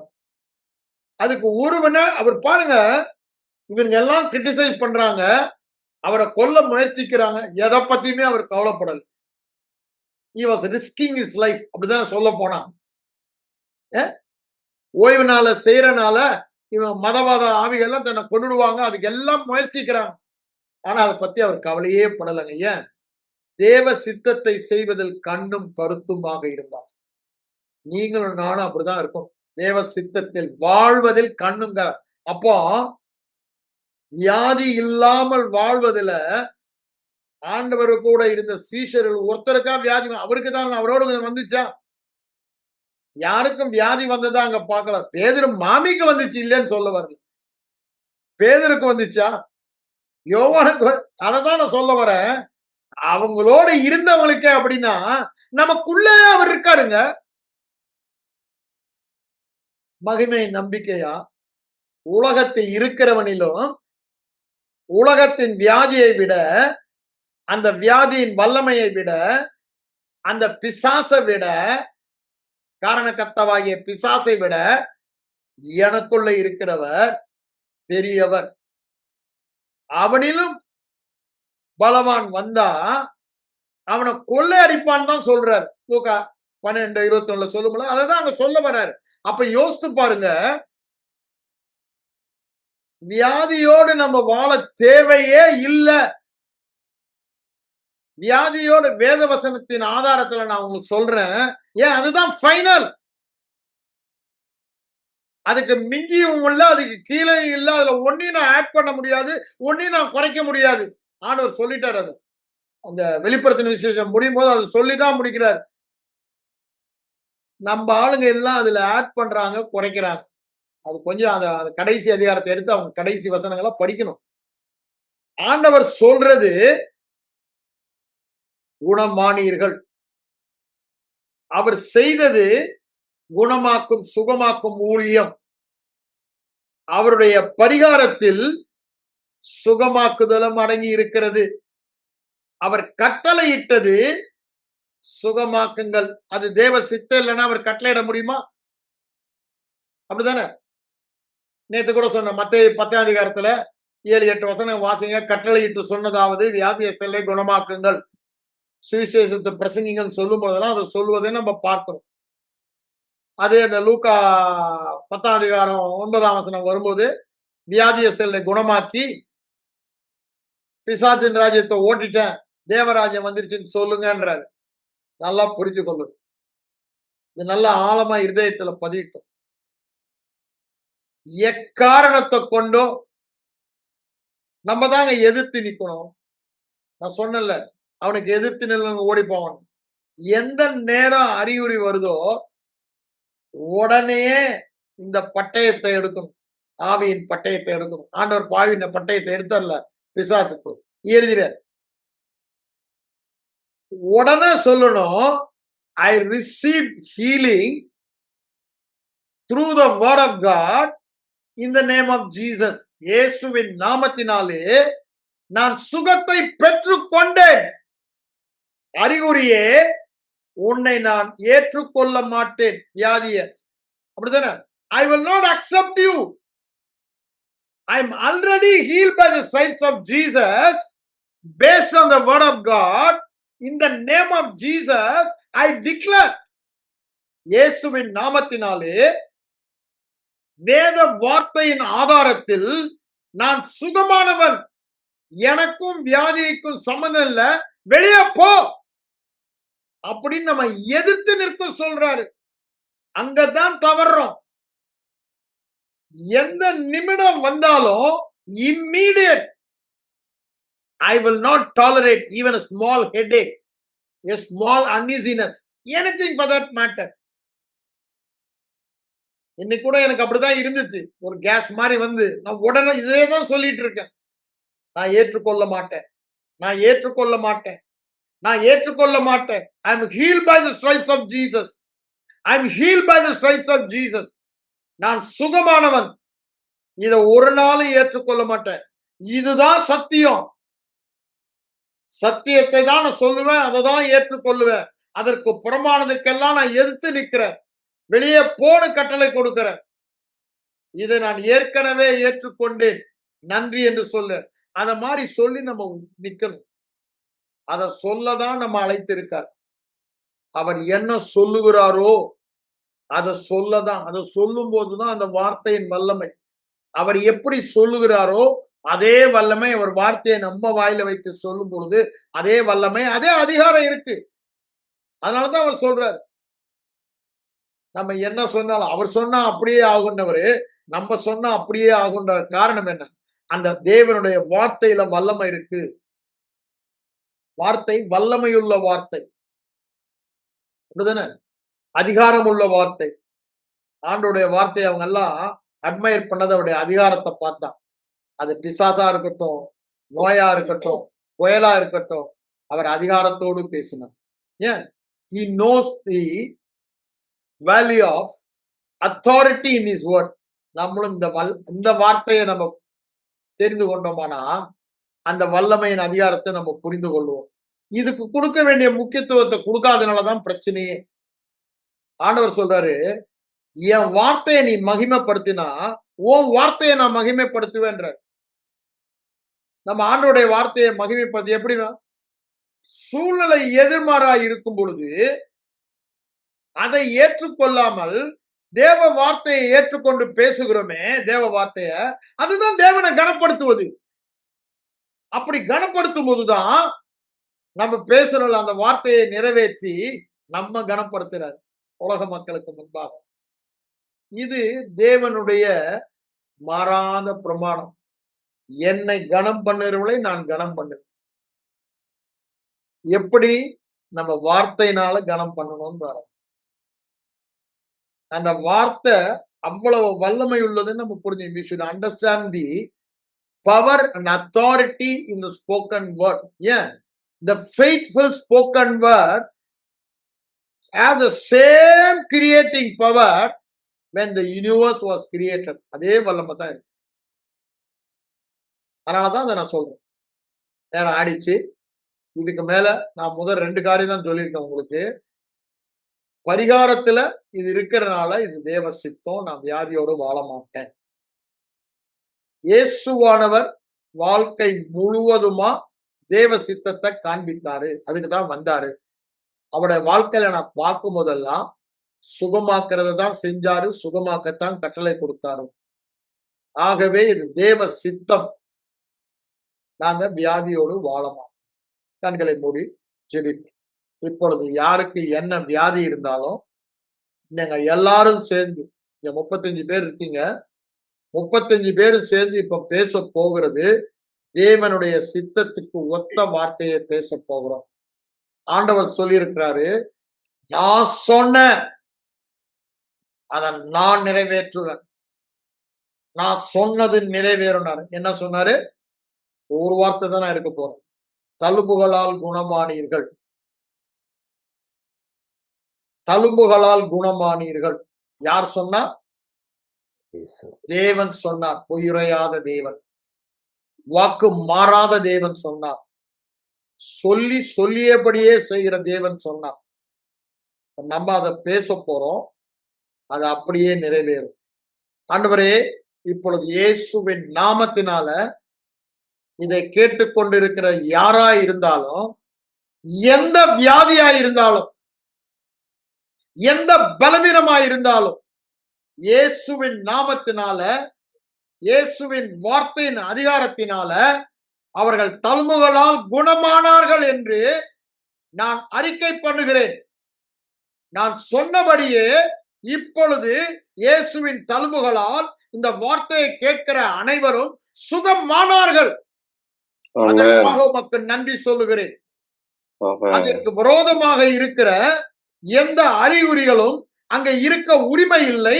அவைகளுக்கு எதிர்த்து நின்று வெளியே போக நான் கட்டளை கொடுக்கிறேன். தேவ சித்தத்துக்கு புறம்பாக எந்த வியாதியின் அறிகுறியும் இதை கேட்கிற ஒருவருடைய சரீரத்திலும் இருக்க முடியாது. ஆகவே அவைகளை வெளியே போக சொல்லுகிறேன். இயேசுவின் நாமத்தில தழும்புகளால் குணமானீர்கள் என்ற வார்த்தையின்படி ஒவ்வொருவரும் குணமானீர்கள் என்று இயேசுவின் நாமத்தில் வார்த்தையின் அதிகாரத்தில் உங்களுக்கு சொல்லுகிறேன். எங்கள் ஜெபத்தை கேட்டபடியால் உமக்கு நன்றி. நன்றி இயேசுப்பா, நன்றி. இயேசுவின் மூலம் பிதாவே, ஆமென். ஆமென். ஆமென்.